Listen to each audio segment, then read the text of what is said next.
Hey guys, tonight we're heading to a place you've surely heard of, but one you wouldn't want to linger in medieval Europe. More precisely, you'll get a taste of what life was like as a child there. Spoiler alert, survival isn't likely. The chances are truly against you right from that initial desperate gasp. Without vaccines, no dental floss, no online access, and certainly no convenient juice packs. So before settling in, take a second to hit like on the video and subscribe, but only if you truly appreciate what I create here. And share in the comments what time it is for you and which city you're tuning in from. Now, lower the lights, perhaps switch on a fan for that gentle ambient noise, and let's gently embark on tonight's adventure together. It's early morning, and a chill slips beneath the wooden door of a cottage darkened by smoke. You're entering a world that doesn't exactly welcome newborns with open arms. If your mother is fortunate, a midwife is present, though calling her that is generous. She's likely just the local woman who's assisted with a handful of births and thinks hanging garlic by the head wards off malevolent spirits. The space reeks of aged straw, smoldering peat, and faint drifts of manure coming through the wall's windowless openings. The bed is hardly a proper one. It's a hay-filled sack that creaks with every shift of your mother's body. The sole light comes from a flickering flame that's been fading for hours. That fire holds significance. It fills the air with haze, yet it also battles the frost. Folks maintain it around the clock, particularly during winter. But as a newborn, you're covered in blood and can only manage a faint whimper. The women chant prayers blending Latin and regional tongues. They apply salt to your skin, real salt, as though you're a piece of meat being cured. It's meant to strengthen you and offer protection. Naturally, you despise it and start wailing, which is actually encouraging. Some infants don't reach that point, and if you imagine being gently cleaned and wrapped in a soft towel, think again. You're likely wiped with a linen cloth reused for countless deliveries. Sterility isn't a notion here. Folks don't link unclean instruments or hands to disease. So, if you contract something at birth, it's attributed to destiny or perhaps divine retribution. Medieval folks have a fondness for attributing random misfortunes to higher powers. You'd expect joy over a new arrival, but truthfully, reactions are guarded optimism at most. Your initial days are a tense vigil. Everyone observes if you breathe steadily, feed properly, and, well, stay alive. Naming doesn't happen immediately. Your kin might delay for days or until baptism, since naming a child unlikely to last the week invites misfortune. The rate of infant deaths is harsh.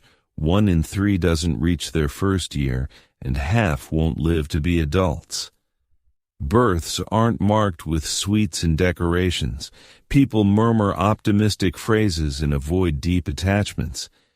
And if you anticipated tender lullabies, you might hear them, but they're likely sung amid weaving or pot stirring. Existence doesn't halt for your birth.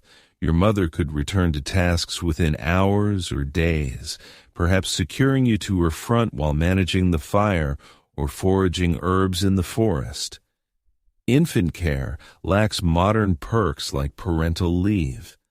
If your mother isn't laboring, there's no food, it's straightforward. Something that might catch you off guard is the shared nature of raising kids. You're not solely your parents' charge. You're handed among villagers like an ingredient in a communal dish. Elder siblings, locals, or a passing monk could take shifts cradling you or adjusting your wrap. Speaking of wrapping, swaddling isn't the adorable burrito-style bundle seen on social media nowadays. Instead, you're enveloped from head to foot in lengthy fabric strips that completely restrict your limbs. You're essentially a medieval bundle. This continues for months. Folks think it ensures straight bone growth and shields you from tumbles or mishaps, but mainly it prevents you from thrashing and distracting adults from essential duties. You're not meant to shift independently. If you squirm excessively, the bindings are tightened. If you wail too loudly, you might be suspended from a nail. That may sound awful, but it's accurate. Mothers occasionally hang bundled infants from wall hooks or beams to elevate them above filthy floors and away from rodents or flames. You're simply hanging there like a medieval satchel equipped with cries. Comfortable, isn't it? A fringe fact. Certain medieval parents thought changelings, fairy substitutes, could replace their true child. If you cried excessively, appeared frail, or simply seemed off, concerns arose that fairies had abducted you and left an impostor. Rituals existed, ranging from benign to dreadful, to compel the fairies to restore the genuine child. These might include abandoning the baby outdoors overnight or positioning them near flames.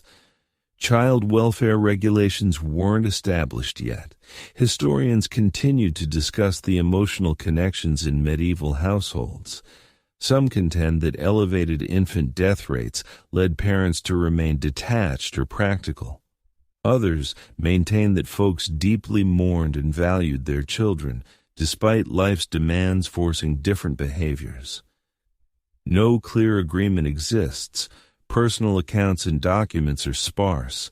Much of that era's inner world is lost beneath layers of haze and quietude. But presently, none of that concerns you. You're famished, partially sighted, and baffled by all around you. The noises of creatures outside, the goats bleating, chickens clucking, sporadic barks are already woven into your existence. You'll encounter them daily for however long you endure, which might be extensive or fleeting. Welcome to being a child in the Middle Ages. You've endured a few days truly remarkable.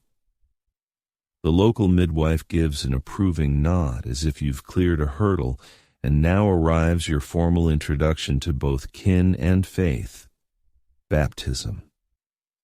You're likely still rigidly wrapped when carried to the village chapel, which is essentially a single chilly chamber of stone, soil, and accumulated faded aspirations. No colorful glass panes, perhaps merely tiny irregular openings admitting scant light. The ground is compacted earth, moist from years of tears and dripped wax, its scents of incense, mildew, and countless unlaundered garments. Delightful. The priest isn't notably affectionate. He's an elderly figure who intones in Latin and regards your small, wriggling form with uncertainty, unsure if to admire or irritate. He's witnessed too many like you arrive and depart. He immerses his fingers in a basin of water, possibly sourced from a stream, pail, or recent downpour. Its origin is unknown. Crucially, it's frigid shockingly, skin-tingling cold, and it's soon to cascade over your head. You dislike this. The water strikes your scalp and trickles into your ears. Now you're crying once more, loudly and desperately. But that's fine. It's a positive indicator. Crying signals vitality. And if you're wailing amid baptism, the silent onlookers might finally relax. This ceremony is thought to safeguard your soul from everlasting condemnation. Thus, even if your earthly form doesn't persist, your spirit is secured. Priorities. There are one or two godparents present, perhaps a relative or neighbor scarcely familiar with your name, but consenting to intervene should misfortune befall your parents. Considering lifespans and plagues lurking like unseen killers, that's a genuine risk. Following the priest's Latin chants, he marks a cross on your brow and delivers a concluding douse of sacred water. At last, You're a legitimate Christian youngster. Hooray. Now you receive a name, not an inventive one, though. Likely Agnes or Bartholomew, or if your parents are particularly pious, a saintly moniker like Sebastian or Claire. No space for creativity, no Luna, Chi, or XAA12. As a medieval infant, you acquire a sturdy biblical label and bear it like armor throughout your days. Fun fringe fact. Certain names were selected to baffle demons or commemorate plague victims. You might bear the name of a deceased elder sibling. So, yes, shoulder that legacy. You head home, christened and bundled. It's still chilly, always chilly. Your dwelling lacks insulation, merely thatch, clay, and fervent wishes for the fire to remain alight. Your parents suspend herbs above your resting area, probably to repel spirits or ailments, a fusion of folklore and primitive remedies. Folks don't grasp germs, but they do accept the idea of harmful vapors, termed miasma. Foul odors signify poor health. Thus, clusters of dried lavender, thyme, or mint dangle from overhead beams, swaying softly in the smoky atmosphere like a medieval crib toy. You're nourished when you cry, provided your mother can breastfeed. If not, a wet nurse might step in, a village woman compensated with provisions or fabric to feed you. If unavailable, it's goat's milk or diluted ale. Indeed, ale. Mild beers frequently safer than local water. No one's providing you with apple juice in a cup. You're receiving hydration medieval style, one method or another. Physicians of the era view beer as warming and sustaining. They also posit that dietary adjustments can harmonize bodily humors, which is charming in a sorrowful manner. Sterile bottles don't exist. If you can't nurse or sip from a vessel, they could craft a rudimentary nipple from hide or textile. You're gnawing on leather drenched in barley paste. That's your meal. Nutritionally dubious, delightfully textured, and doubtless teeming with microbes. But your system is already fortifying itself, or perhaps you'll spike a fever come morning. Now, regarding your accommodations, no private chamber or cradle for you. You likely share a bed with parents or siblings, if fortunate. Occasionally you're on the floor, wrapped near the hearth, praying no ember lands on you. Diapers? Absent. Instead, fabric wraps are swapped when saturated. If you soil yourself, that's simply the household aroma now. One of the odder fringe convictions in your era. Some parents truly think sneezing indicates your soul remains contained.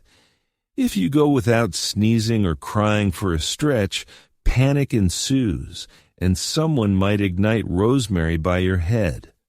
That's healing. That's reasoning. That's medieval child rearing. And the academics, they endlessly contend about how much medieval folks truly valued infants. Some claim children were seen as budding adults, receiving scant emotional focus.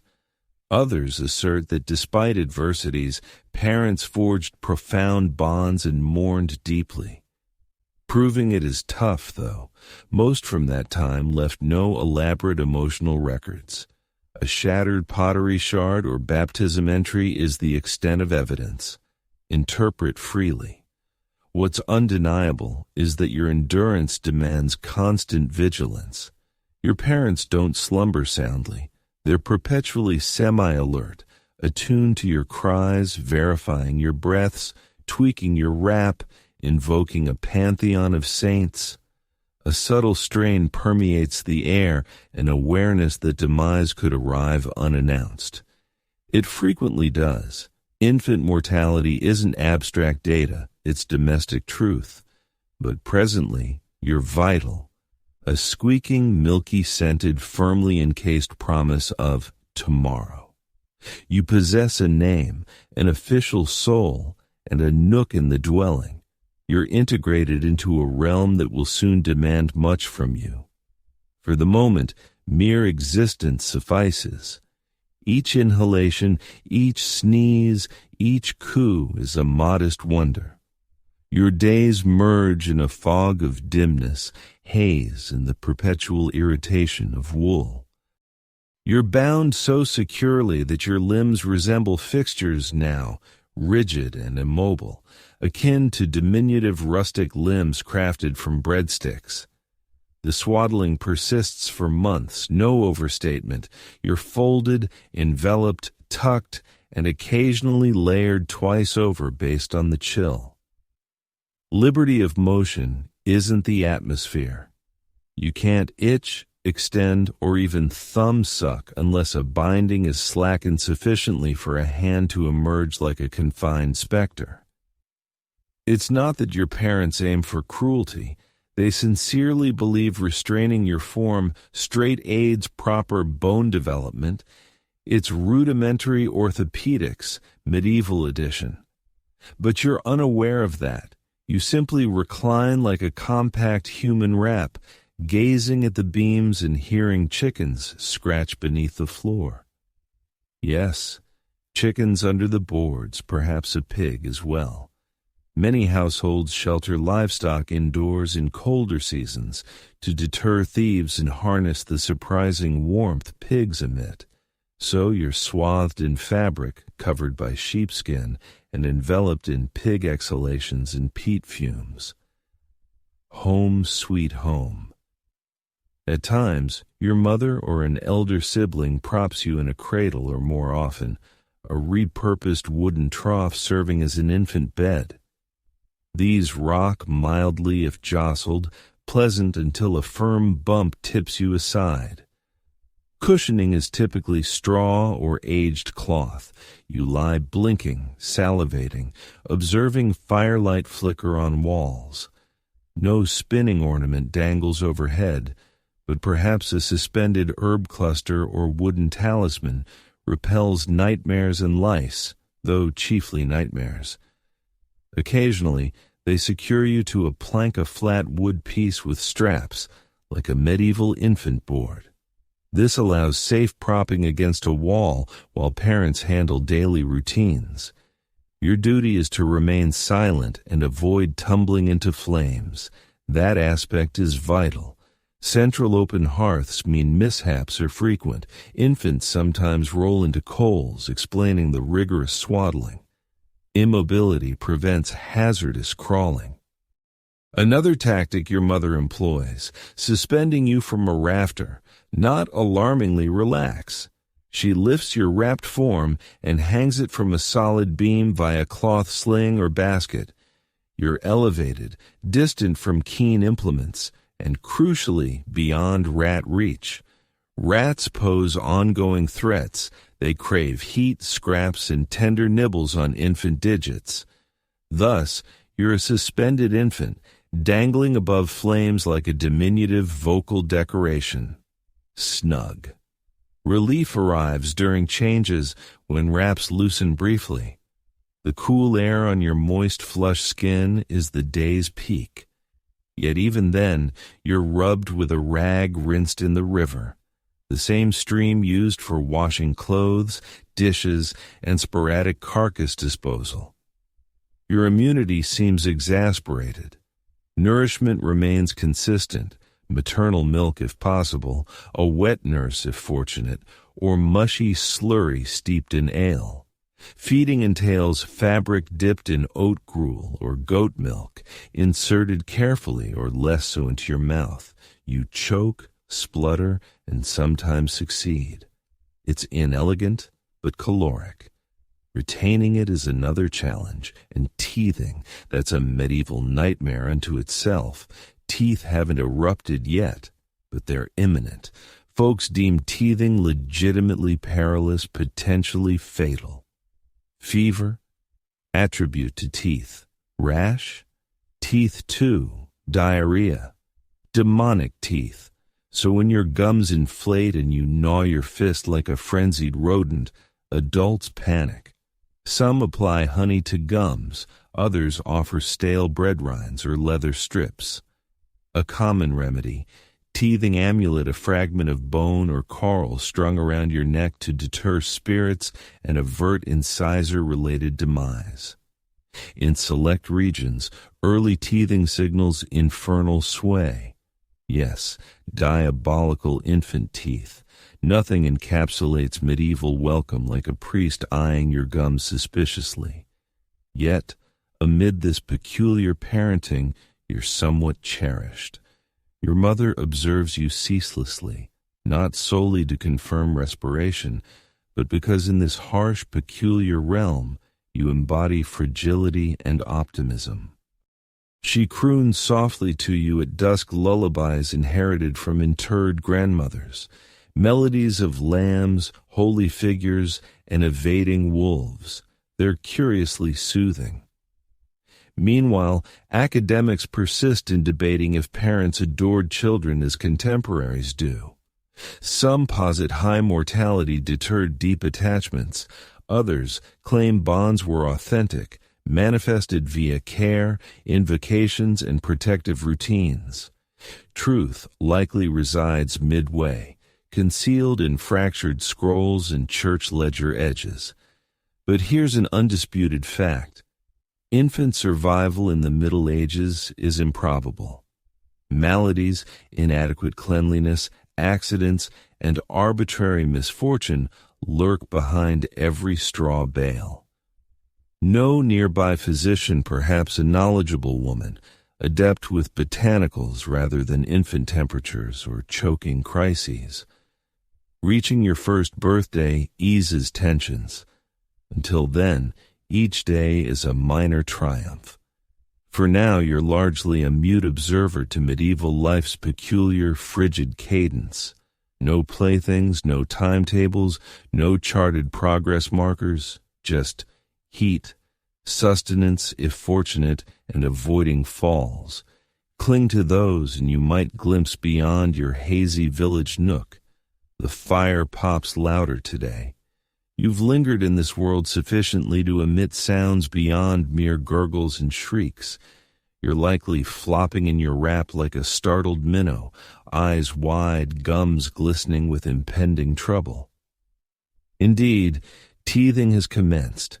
It proceeds as anticipated in a realm sans chilled rings, doctors, or empathy for your incessant drool. You're chewing everything, a cloth soaked in ale, a once rinsed stone. If your family is fortunate or marginally affluent, meaning they own extra attire, you might receive a smoothed bone or carved stick to gnaw. But chiefly, it's rigid bread, firm as masonry and roughly as sanitary as the ground. You suck and chew till the rind softens to sludge. The crust originates from a 3-day-old loaf dried by the hearth expressly for this. Medieval fare, where even infants commence jaw exercises. Naturally, you're irritable. You've got fever, rash, and cries hitting a precise frequency that leaves the household teetering on hysteria. No genuine remedy exists for your distress. A village sage might propose gum-rubbed herb mash bitter, odorous from tansy or wormwood. It tastes fatal and aids minimally. Yet, tradition endures. Now the endearing segment, your mother or grandmother, if surviving, might cradle your swaddled, teething self and enact a minor safeguard charm. Nothing elaborate, perhaps a whispered verse or thrice encircling your head with rosemary. It aligns with notions that ailment isn't merely bodily. It could be ethereal. Perhaps an ill spirit has gazed upon you. That's a concept, incidentally. Being overlooked implies a wrong glance curses you with colic or hiccups, utterly rational. And then the frog. Yes, the frog. In specific medieval European locales, folks believed rubbing a live frog on your face cured teething or rashes, the slime extracting illness. Others favored pocketing the frog around your neck like a repulsive, squelchy pendant. You lack input. One instant you're wailing in your cradle, the next, a chilly amphibian slaps your cheek. You're not unique. Everyone's frog rubbed eventually. Meanwhile, your rest pattern is chaos. Nights are extended and frosty, your cradle perpetually too near or distant from flames. No household member slumbers deeply. You awaken crying, they rouse irritated, and the hut envelops in that familiar 3 a.m. strain known to parents eternally. Except here, walls are earthen, and baths haven't occurred since harvest. You've likely acquired your inaugural genuine cough. Perhaps your nose leaks like a punctured wineskin. Maybe graver. Uncertainty prevails. Germ concepts are uninvented. If ill, blame climate or a specter. Or perhaps your father neglected a church offering. Better ignite a candle. Better invoke Saint Blaise, sore throat patron. You're yet too youthful for speech, but your utterances matter. Adults heed proper inflections. A robust, vital wail is favorable. A feeble whimper, ominous. You babble sporadically, and someone deems you blessed or cursed based on melodic quality. Melodious babies are often viewed as angel or demon-touched. Distinction blurs with a soggy rap and cries amid incense clouds. Let's recall siblings, if any, and most medieval kids have them, since contraception is centuries distant. They're not especially tender. An elder sister might rock your cradle excessively. A brother could prod you with a stick to confirm vitality, your amusement, irritation, and warning bundled. The toddler phase isn't acknowledged as a distinct stage. You're either a mobile lump or budding laborer. This period sees increased carrying still wrapped but occasionally balanced on a hip, slung in fabric, or fastened to your mother's back during goat milking. You're handled like baggage-warm, hefty, mildly vocal baggage. No prams, no bouncers, just manual toil and inventive linen uses. Humorously, you likely reek of smoke, curdled milk, and recent herbal smear on gums. Everyone does. Bathing is sporadic. When occurring, water's cold, soap lye derived, tub communal. Thus your odor bothers none, it signifies life. The deceased smell pleasant, folks say. Reassuring, eh? Regarding your parents, they might already envision your path not aspirationally, but apprenticing you somewhere. Children are assets. Surviving past 5 means contributing, not mere tasks, genuine work. But not yet. Presently, you're in fire-proximate sniffly endurance mode. Some scholars posit this medieval infancy forged resilience, early indifference to discomfort and pain. Others suggest unspoken trauma. After all, this era lacks counseling or introspective parenting resources. Kids are reared via instinct, communal lore, and sporadic frogs. Yet despite Flames's haze, frogs, unwashed cradles, perpetual random demise threats, you're present. You've navigated the toughest wrapped months. You're drooling, hacking, nipping, grasping life with plump fists. Your kin begins believing you'll endure. You don't recall it, but eventually you're fastened to furnishings, not playfully, not as primitive safety parenting, but the pragmatic means to preserve you. You've escaped swaddling several times. Your legs kick, arms wave. A tooth has emerged, emboldening you. Abruptly, you're a roving peril in a dwelling rife with open fires, keen tools, simmering vessels, and indifferent trampling beasts. So, your mother secures you to a bench an ordinary one, perhaps sturdy lumber with excess nails and splinters. She employs available materials, linen strips, leather, frayed apron edge, and binds your torso loosely for breathing, tightly against tipping. Occasionally, while hearth-adjacent and unsupervised, she'll anchor your cradle to a beam or wedge you amid grain sacks for immobility. This is your existence, restrained, monitored, largely upright.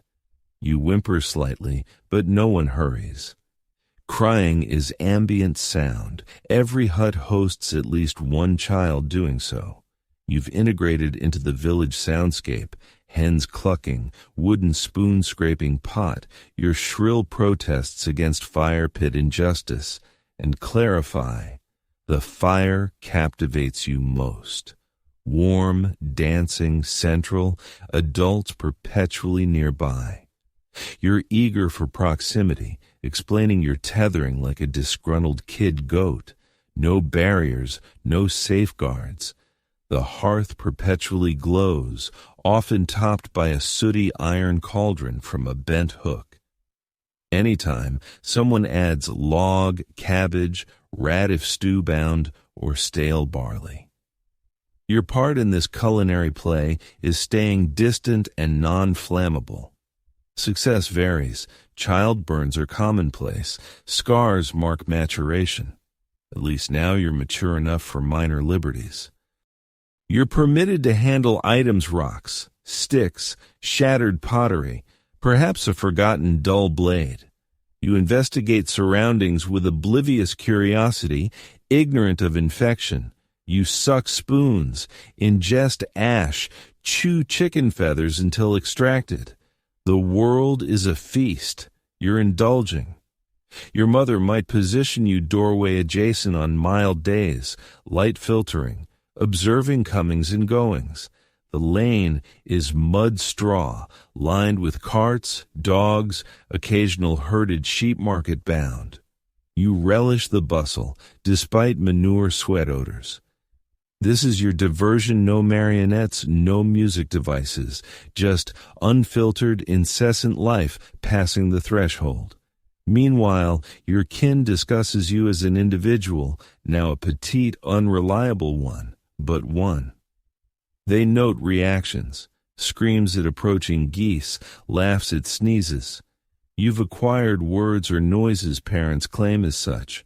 All actions are scrutinized, not for character, but utility. Are you robust, vigilant, clever typically meaning avoiding pig trough faceplants? Fringe fact. In certain European areas, precociously clever children raise suspicions. Excessive babbling, early walking, or toddler queries prompted wonders of supernatural touch. Changelings, perhaps, or fate-marked. Some families suppressed this, adorning with charms, moonlight avoidance, even reduced feeding to discourage spiritual growth. No stress. While your family nurtures with effort, resources strain. Food scarce, rest fragmented. Your mother's hands sore from laundering and water hauling. Your father absent days, toiling unowned land, or settling incomprehensible taxes. Siblings already labor somewhat. Yet here you are, bench-bound, chewing vaguely edible, observing chickens pilfer floor grain. Scholars occasionally debate medieval parents-child development awareness. Some claim kids viewed as mini-adults, minds skipping infancy toward childhood, urging productivity ASAP. Others note nuance. Even in 1300s, childhood phases recognized via rituals and evolving expectations. Laws differentiated ages, particularly nobility. But for peasant you, no celebrations or trackers, just today and not yet hearth-fallen. And someone's always observing, even seemingly not a grandmother invoking while mending cloak, cousin glancing while porridge stirring, neighbor verifying knapside breaths. Herein, community equals survival. It takes a village not sentimentally, but due to high mortality and scant time. Today you might endure till dusk unharmed. You'll slumber with legs prickling from prolonged binding. Fire dims, someone drapes woven wool over your frame. You'll dream infant dreams, milk, warmth, that staring goat. You're secure momentarily, held not by crib or monitor, but this world's stubborn, smoke-laden endeavor to sustain you. It unfolds gradually, nearly unnoticed. You've gnawed everything visible, emitting dubious, squishy sounds while nibbling table legs in blanket corners. Then one day, biting cloth yields a crack that noise, a tooth, your initial tiny spike-piercing gum like pale rock in crimson soil. Congratulations, you've formally entered medieval teething torment, Phase 2. Spoiler: unenjoyable. No baby's first tooth snapshot, no thrilled journal note, just your mother observing increased drool, cheesy breath, and newfound baseless nighttime shrieks. Everyone sighs. Here we go. Another extended effort to sustain, soothe, and preserve you amid mouth betrayal. Your gums bulge like overripe berries, furious and sensitive. You shriek, biting desperately for relief. Bread rinds, aged wool, spoons, anything's chewable. You're a vengeful pup.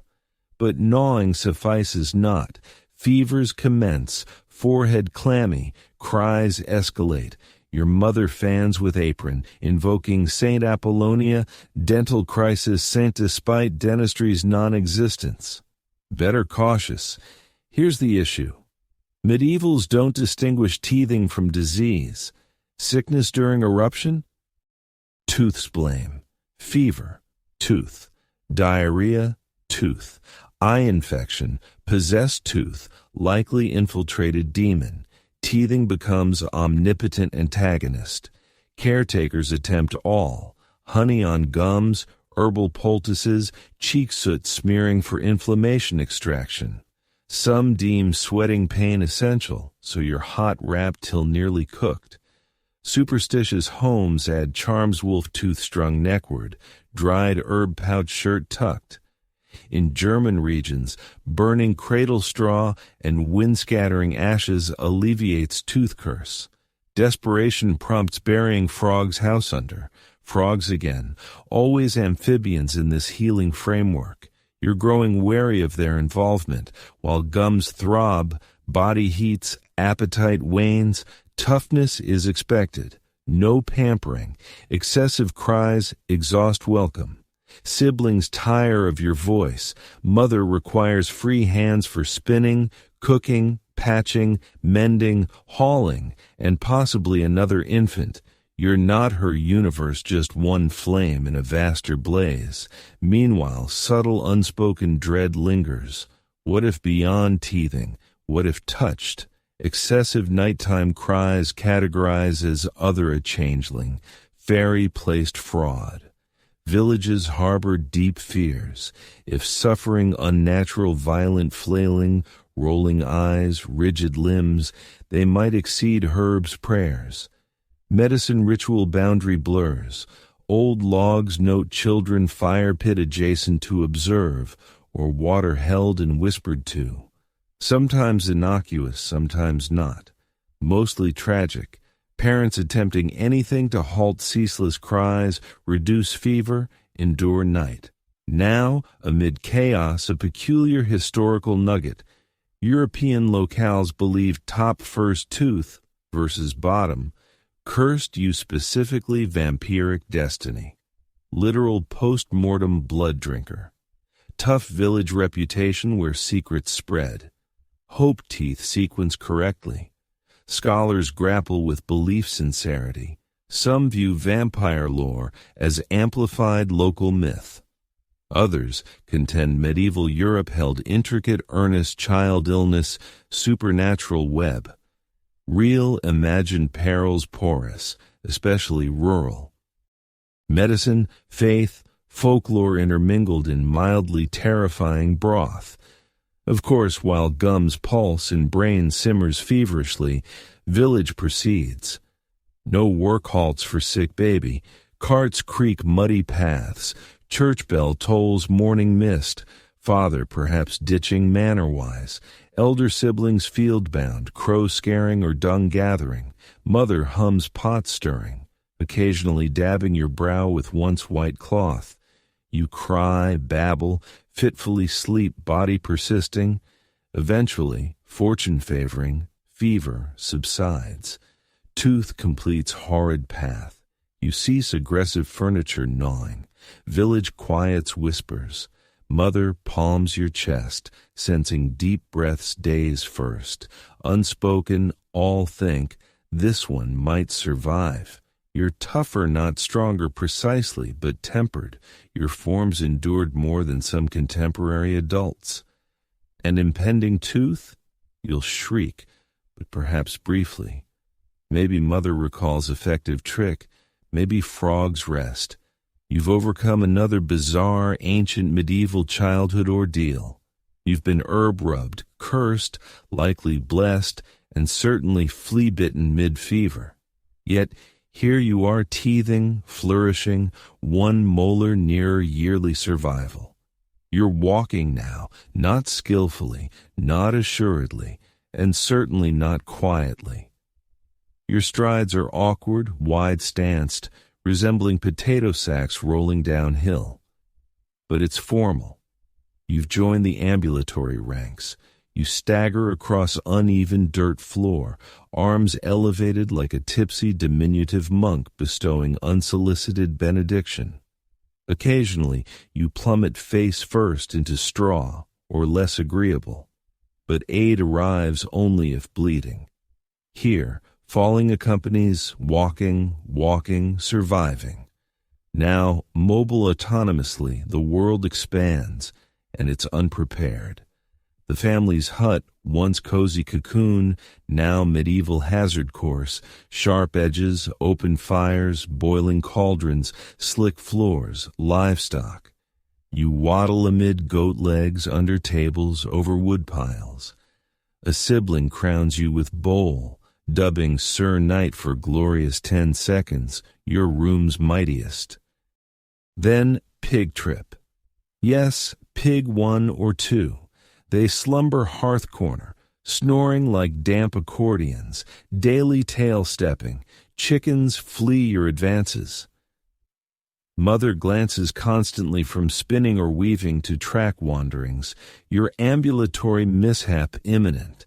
She grasps you when possible, but back-turned, your broomstick gnawing or chamber pot licking. Hygiene? Unencountered, never will be, frankly. Your diet evolves too. Milk human or goat no longer sole sustenance. Now, mashed or thinned adult fare, stewed veggies, pottage, broth-dunked bread bits, fortunate spoonful egg or cheese sliver. Mostly thick gray porridge with enigmatic specs herbs or prior remnants. You hand-eat, spoons untrusted yet. You cram food faceward with consequence-ignorant zeal. Eat till mid-bite nap.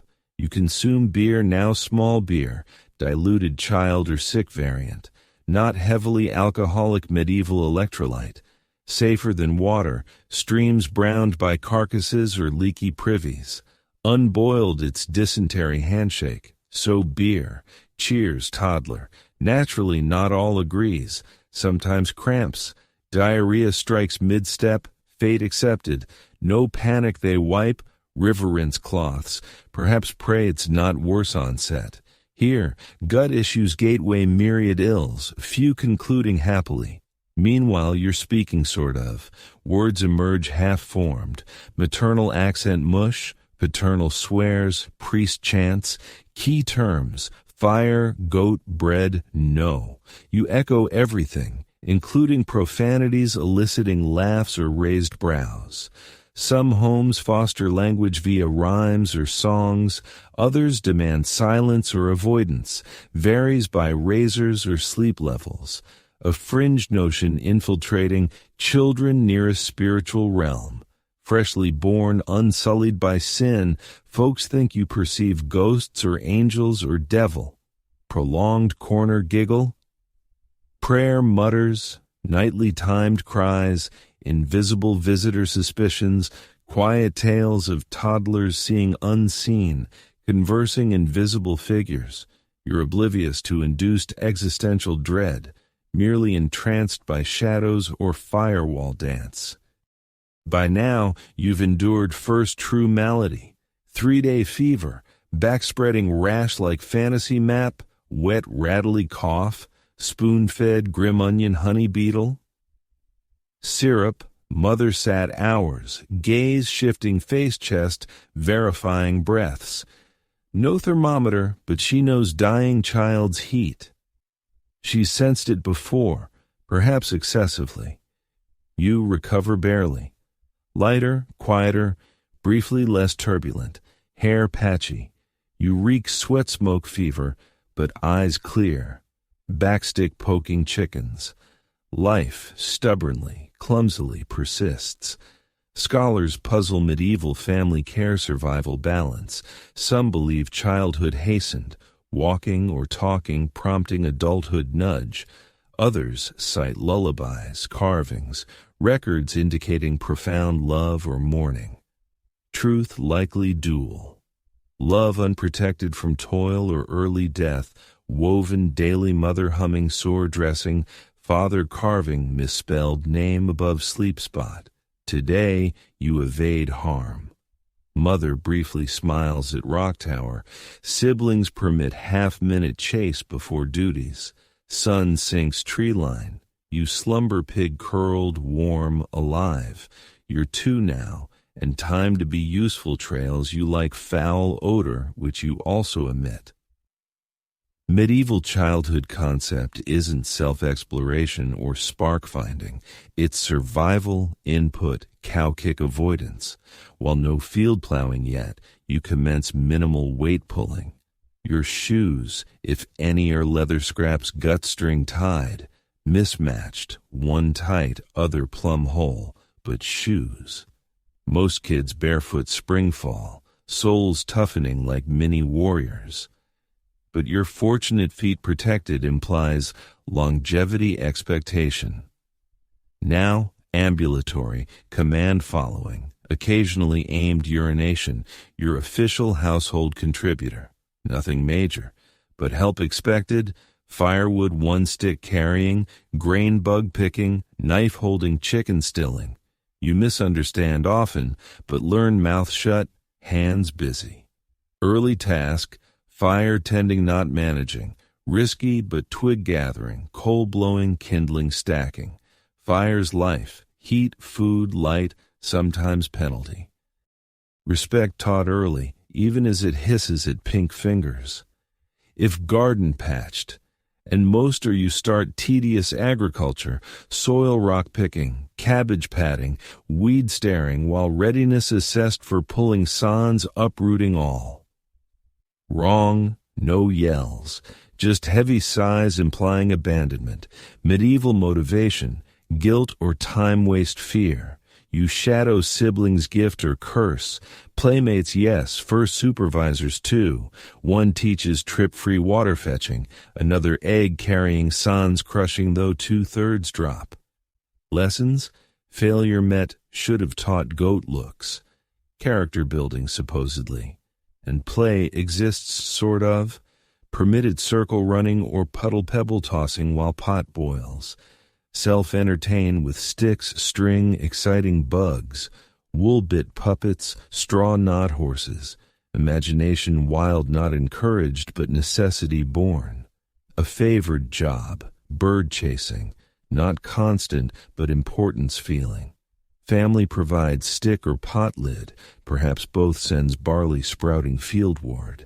Task, feather yell, bang pot, wave stick, half-circle chaotic windmill run, hour-long, tiring, oddly enjoyable till goose pursues, not busy work vital, birds ruin planning weeks, family starves winter if sprouts eaten, initial real duty, thrill chest puffs like proud rooster, return flushed, muddy, someone grudgingly praises like medieval accolade, work unending, homeward, sweeping not fancy broom, tied stick bundle, hearth ash assigned. You attempt mostly dirt relocating but uncomplained, gesture matters, not underfoot or non-flammable. Helpful. Historical oddity. Regions trained young kids memorizing family prayers or chants pre-sentence formation. Repetition key. Parrot lines uncomprehendingly. Latin liturgy not monk-exclusive homes. Lullabies, chores. Sweep murmuring garbled Ave Maria. Half-blessing hearth. Toys? Few. Lucky lords or merchants or craftsmen kids. Carved wooden animals or painted dolls. You, sheep resembling rock, pretend pet or brother throne, prized till taken. Play or work. Blur, mimic chores, pot stir pretend, chicken scold mock, twine waist tied, plowing dirt stick. Not self-expression, encouraged utility. Sooner mini-adult appearance, better. Historians, play labor blend psychologically harmful, or resilience or responsibility or skill building, or all known. Childhood lacked soft boundaries, corners or calluses. Learn doing or failing, hope notice pre-ox trampling. By sunset you've contributed, birds chased, bucket carried, mud fallen, once cried, unnoticed. Day ends hearth huddled, half-hearing incomprehensible stories, night dragons slaying or neighboring red sickness gossip.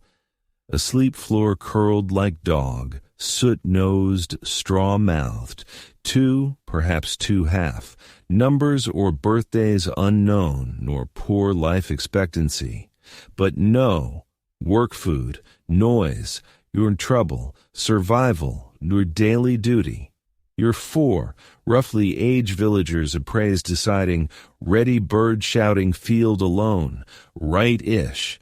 Today, own pot lid or stick-handed, minimal fanfare, march shoot patch with confident sparrows, no escort, no oversight, just sky point don't crow barley everyone departs, terrifying or thrilling. Alone truly first time, village smudged rearward, forest darker ahead. Task simple, stay, loud wingless crops. But four, hour in, stick sword, birds dragons, lid shield. No scared peasant warrior, grain guardian, muddy farmland hero. Till geese arrive run. Bird scarer or bogle boy regions, first real job. Unpaid save boiled turnips or head pats, stand hours clapping or yelling, boredom song inventing, sometimes cloud stare skyships, other shadow chase pointless, lonely, repetitive, slightly enchanted, small in vast world realizing bite or peck or eat desires.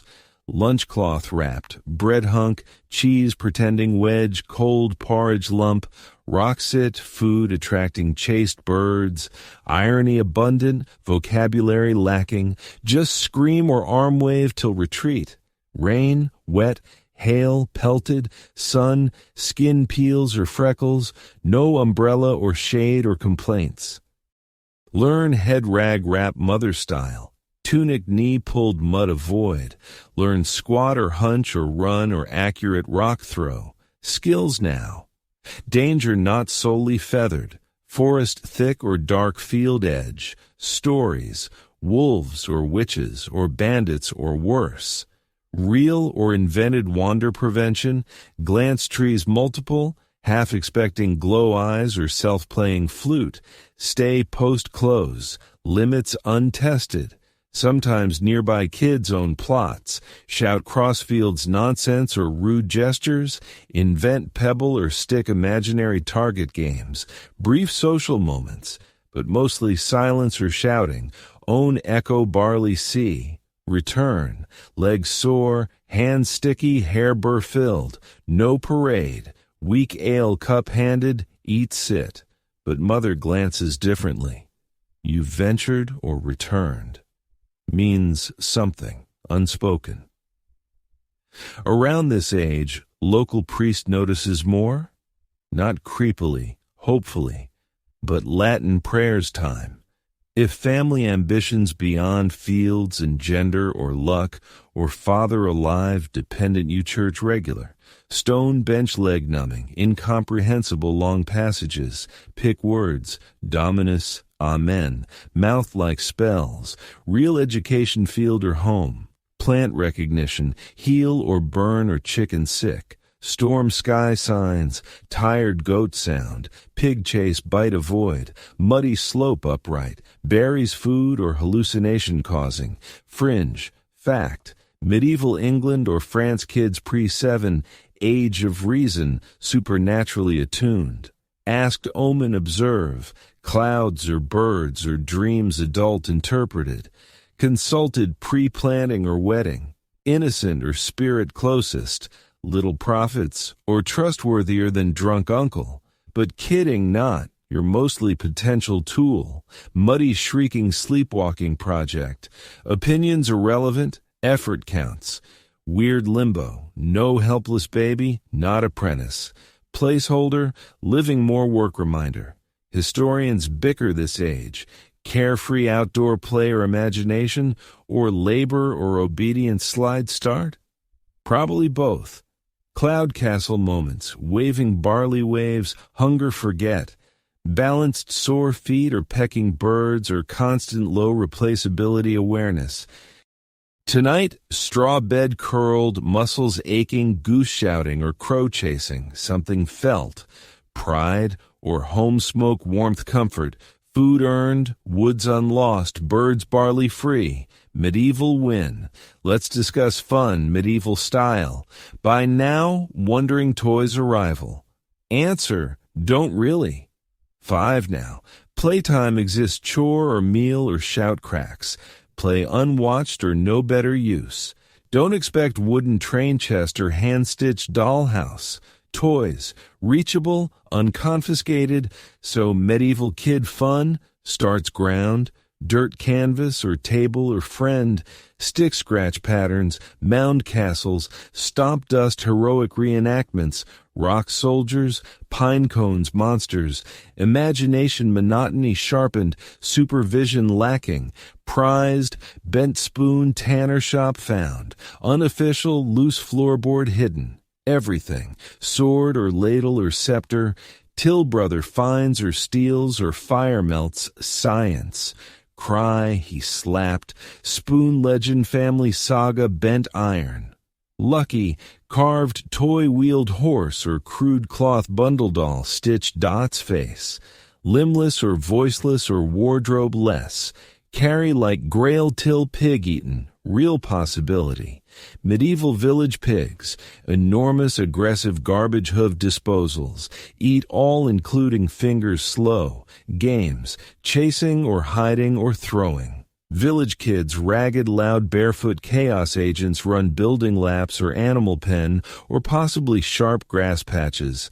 Hide seek favorite dicey hayloft nap full search or fairy abduction accusation. Fine, just napping.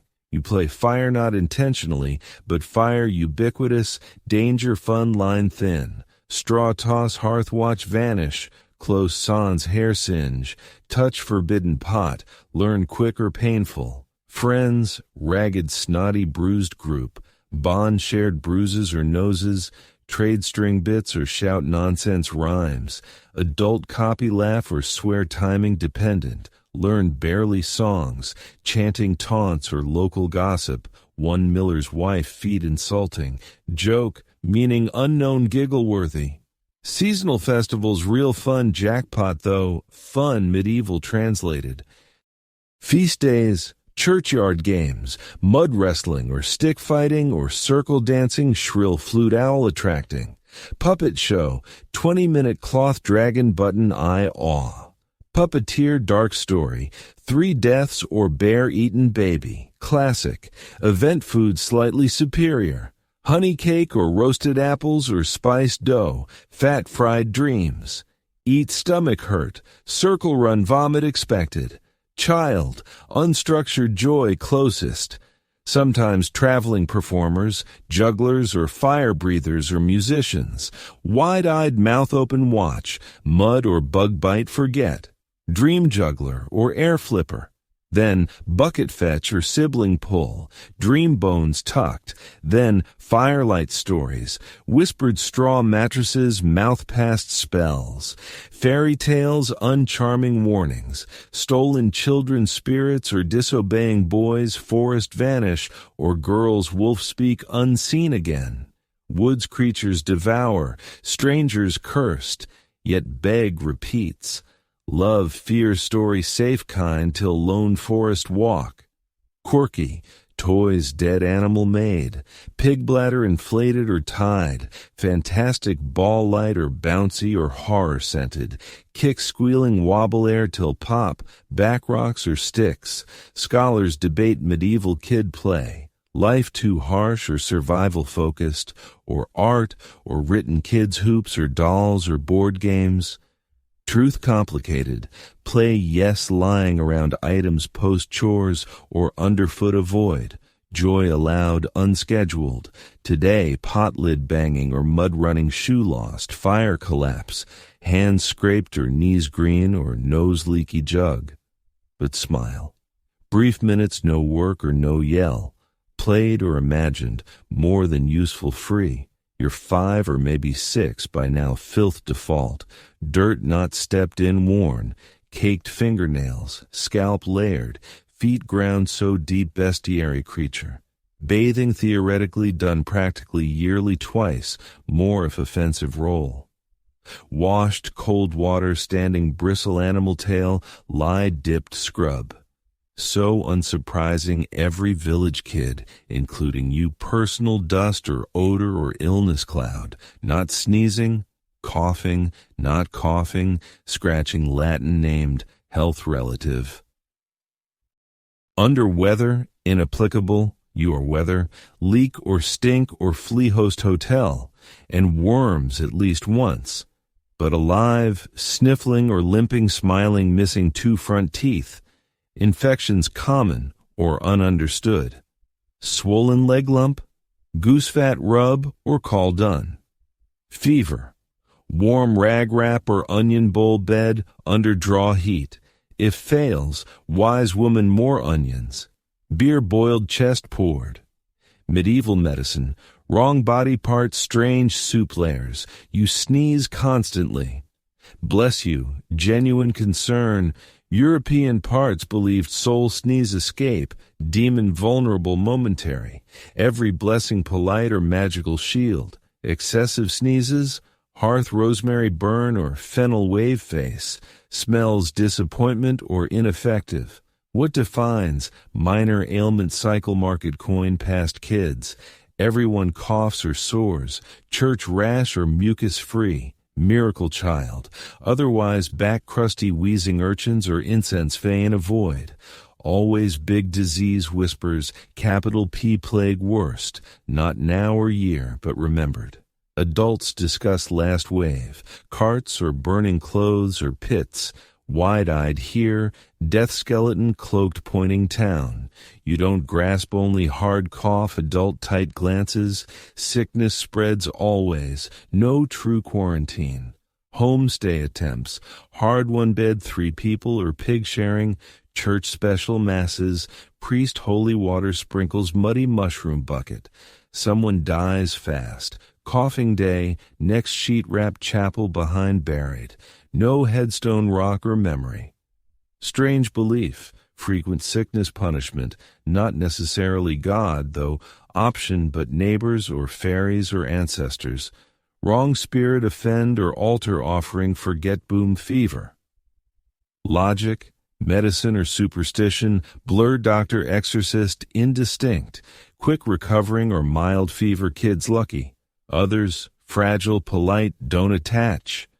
Here hushed over delayed standing sibling, meaning unclear but adult tone. Chest heavy, yes, kids die often. Weak, next hut someone. Next, 3-day prior hide seek boy. Ask gone where. Angels now, end. No modern funeral's brief prayer or wooden cross or goat-milking resume.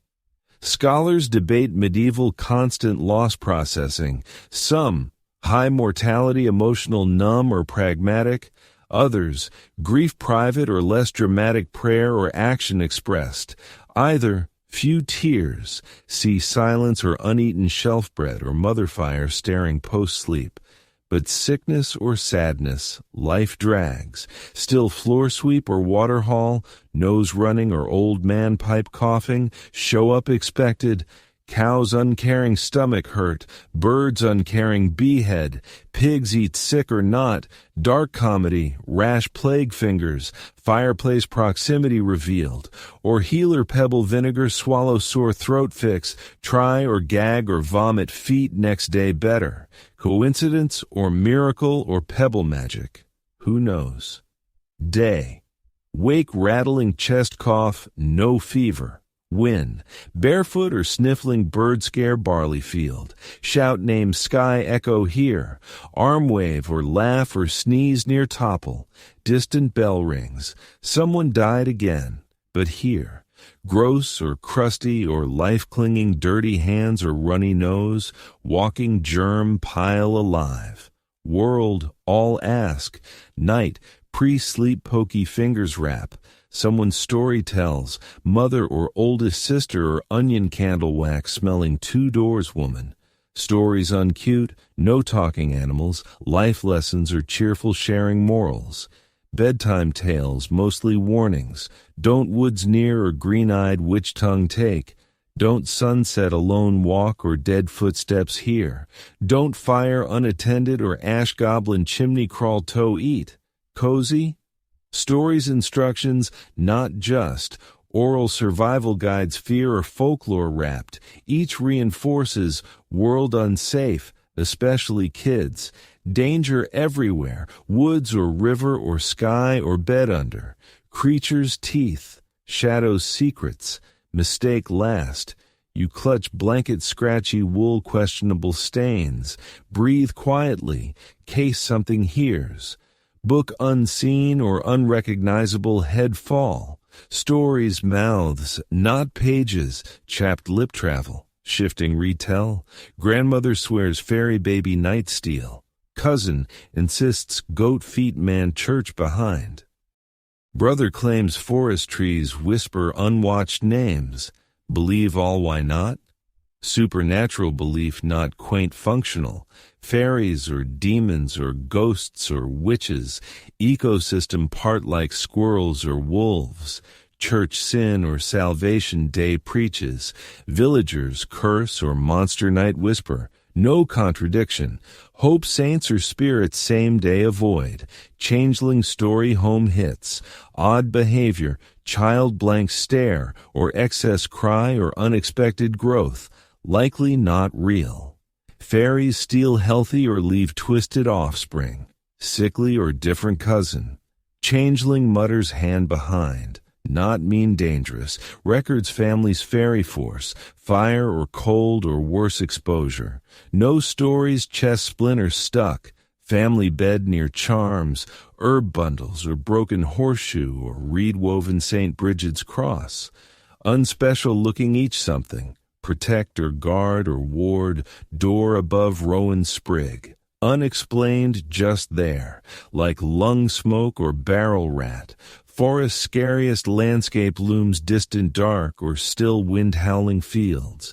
Parents threat use, misbehave or wood spirits leave. Nervous laugh, real woods things, bandits or wolves or boars. Stories dread lair, bleeding cut trees or ponds dead, surface float always smiling. Sometimes a forest dream or wake, clenched fists, yet drawn stories. Whisper kids quiet meant, act out goblin or saint casting, fear entertainment, unknown play, chase sticks or yell, toe-eating crone, giggle collapse, unaware mocked crone-based lane woman mysterious winter vanish, villagers magic belief everything woven, fever spirit caused or spoiled harvest curse or child tree fall fairies. Always reason, never accident or coincidence, punishment or misstep or imbalance. Learn cautious not animals, but words or glances or night silence. Quirky historical, European parts, child protect passing hollow tree or stone arch. Once, forest edge arched root carried sick, mother breath murmured or back carried, next day better. Coincidence? Unasked. Scholars today debate kids' story belief or adult compliance. But 5 or don'ts list world. No fairy belief need stories matter. Feel cold stair spot or wind church steeple groan, or animals nothing stare too long. While modern bedtime soothe, yours behavior shape, message clear, homestay or parent obey or path never stray. Non-listen consequences, dark toothy names sundown unsaid. Tonight sibling lie shared crunch mattress, sister whispers bell woman village walk silver bell ringing pre-death.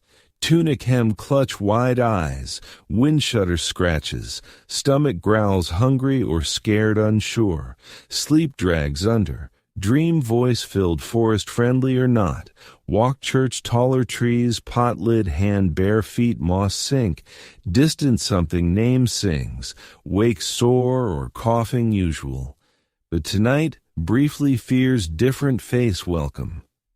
You are 6 now, which in medieval timekeeping is roughly the age when people stop seeing you as a small child and start treating you as a smaller, less capable adult. The change is subtle but clear. People begin expecting more from you, not just to assist, but to learn things, to recall, to repeat, to heed the initial instruction or face repercussions. There's a tension in the atmosphere now, like the warmth from the flames, persistent and inescapable.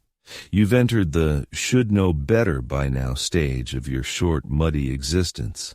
And unless you were born with wealth and a title which you weren't, your education, if any, will occur in one of 2 places.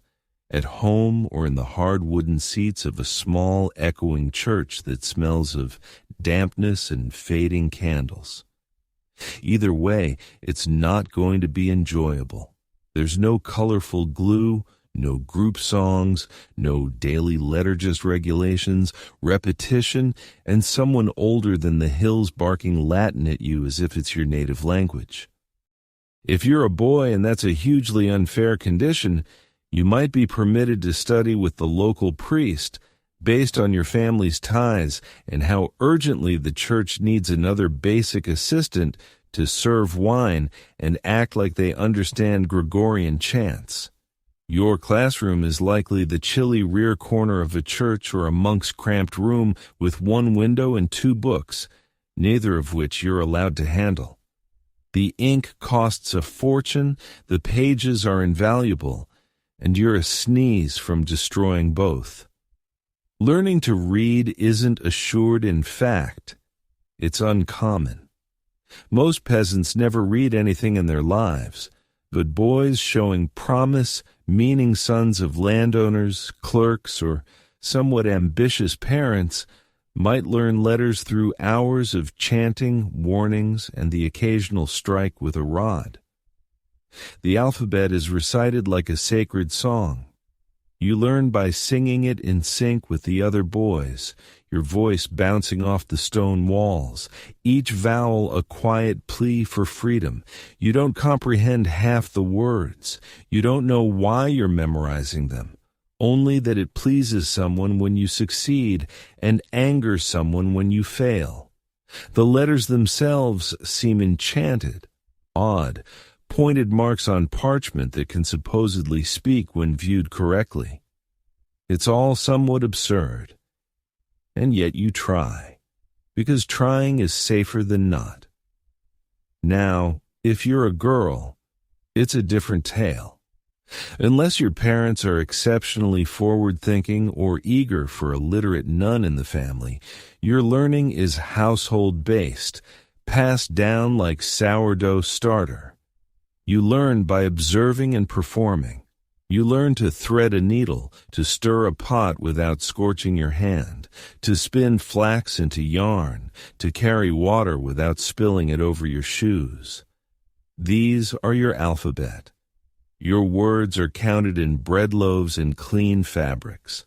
Sometimes your mother or older sister might teach you a prayer whispered as you sew.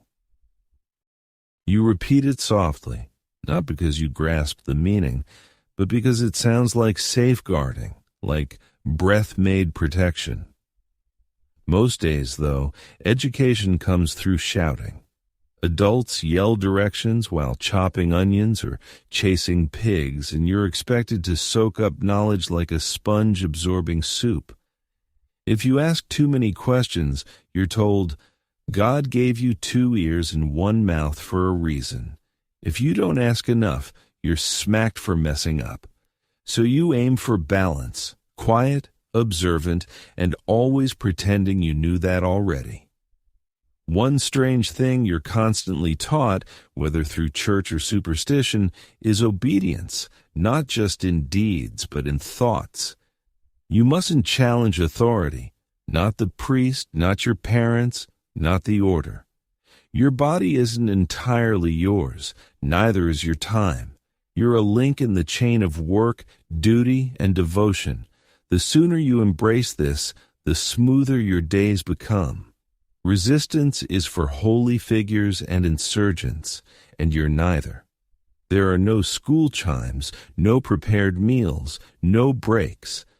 If you're studying at church, you arrive pre-dawn and depart when your knees are numb and your head throbs. If at home, your session ends when tasks begin, and they always start early. Fringe fact. In some monastic schools, students learned by memorization not only language, but also penalties. Some had precise charts. Mispronouncing a word got a slap. Dropping a wax tablet earned a cane to the hand. Forgetting your Latin that was atonement, and a lengthy talk about the devil murmuring in your ear. You'd assume these spots would be gentler to kids. You'd be mistaken. The only enjoyable part of church school is the occasional melody. You might learn to sing mass sections or a psalm. The tunes are slow, meandering things that lodge in your mind like burrs. You hum them while fetching water or stirring ashes. And if you sing well, someone might even grin at you. That's worth more than food on some days. Beyond the scarce schooling, most of your learning is labor. You're taught to thatch a roof, stack wood, gather herbs without poisoning the stew. You learn safe mushrooms, berries that stain your fingers red, and how to distinguish a sick goat from a lazy one. This is your syllabus. The woods, the flames, the fields, the fevers. The discussions among historians continue fiercely. Was this a forfeited childhood, a harsh preparation for adulthood? Or did children have a different freedom, one without structure but rich in independence? There's no agreement, only pieces, images of kids herding sheep, verses about wild boys, notes from monks grumbling about students who pass gas too much during prayers. Today, your lesson encompasses all of it. You transport a heavy jug without spilling. You recite a prayer at twilight without faltering. You recall how to bundle nettles without stings. No one awards you a star, but your mother looks from the hearth and doesn't frown. Your brother hits your head a bit less forcefully. The priest nods when you murmur Kyrie eleison in the correct beat. You don't know a lot, but you know enough to avoid strikes, enough to avoid hunger, enough to endure, and in this world, enough is the top score you'll achieve. 7. You're 7 now. The number swirls in your thoughts like a smooth stone, lucky, holy, old enough for duty, for labor, for the solemn nod your father gives you one morning that signals you're prepared to depart. It's not particularly theatrical. No ritual, no farewell meal, just The typical gray dawn, the usual nip in the air, and your mother slipping an extra piece of dark bread into your hand while whispering softly, "Today, you're being passed on." This is your first true shift. Not a birthday, not a ceremony, but a sensible change in custody. You've been apprenticed, kind of handed over, loaned out, however you put it, the idea is the same. Your family can't afford to sustain another mostly unproductive mouth, and someone else requires a child to sweep floors and perhaps eventually master a craft. So you depart. If you're fortunate, and again, this whole existence depends on the flip of medieval fortune. You're assigned to an artisan, a barrel maker, a weaver, a cobbler, someone who crafts with their hands what people will purchase. If you're truly fortunate, that person doesn't despise children. They might even have their own, and you join a makeshift group of siblings, sleeping on communal mats, snatching dinner bits from each other's dishes, and learning to pound wood without losing a digit. The first day is frightening. You carry a small bag with 2 garments, a spoon, and a packet of your mother's herbs hidden like a secret. The town isn't distant, but it seems alien. New barriers, new scents, new grown-ups who address you as boy or girl without learning your name. You nod frequently. You try to be small and useful. You smile, but not excessively. Smiling can appear defiant if mishandled. You're presented to your new overseer. He examines you like an unwanted stray dog he's obligated to feed. He instructs you to address him as sir or master or remain silent. His wife doesn't smile. She assesses you like a chicken ready for plucking and warns, "Don't shatter anything." Your new sleeping spot is a heap of old fabric by the fireplace, beside a fractured jar of nails. The apprenticeship doesn't commence with abilities. No one gives you a chisel and says, "Let's construct something." First, you sweep endlessly. You sweep dust, wood scraps, fabric pieces. You empty waste pots. You fetch water. You scour benches with rough brushes until your knuckles bleed. You're continually tested, not only for compliance, but for stamina. How many hours until you weep? How long until you speak improperly? They're observing, evaluating. But amid the toil, you begin to absorb. You observe how footwear is sewn, how bellows fuel the blaze, how the loom sways in gradual rhythm like a drowsy colossus. You start identifying materials, quality wool, poor thread, ash versus oak by aroma alone. No formal instruction, you learn via repetition, errors, and sporadic curt directives. You're literally molded by the labor. There was no fixed duration for apprenticeship at this age. It's all vague pacts and vague assurances.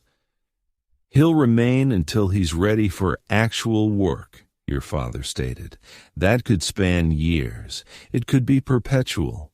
Many children never go back home, not due to death, though many perish, but because they're integrated into the master's household. They adopt the surname. They wed into the family. They transform into something different. If you're unfortunate, and odds suggest you're not trade apprenticed, but servant sent, you retrieve, transport, clean, comply. No skill acquisition, you become an instrument. And while not invariably harsh, the household lacks emotional stake in you. You're interchangeable. Arm break? Reprimanded for clumsiness? Cry? Do it silently unseen. And if a girl, rules are keener. You're expected to labor, clean, eyes downcast. You learn home arts urgently because too soon, you'll be marriage age, or worse, vulnerable to men viewing you as household fixture, not individual. No safeguards, just murmurs, cautions. Stay lit. Avoid post-dark linger. Head low. Girls mature swiftly. Childhoods conclude earlier, often unnoticed. But even amid ash or commands, moments exist. Sneak fresh bread nibbles. Laugh with fellow apprentice over bungled task. Hum mother's old songpot scrubbing. You're evolving into something someone even nameless. Becoming adept, perceptive, wary, and somehow empowered. There's scholarly contention if early apprenticeships exploited or educated. Some claim medieval kids essentially bonded servants. Others note skill transmission, eventual freedom or land or repute. Both valid. Some abused or exhausted or discarded. Others masters themselves.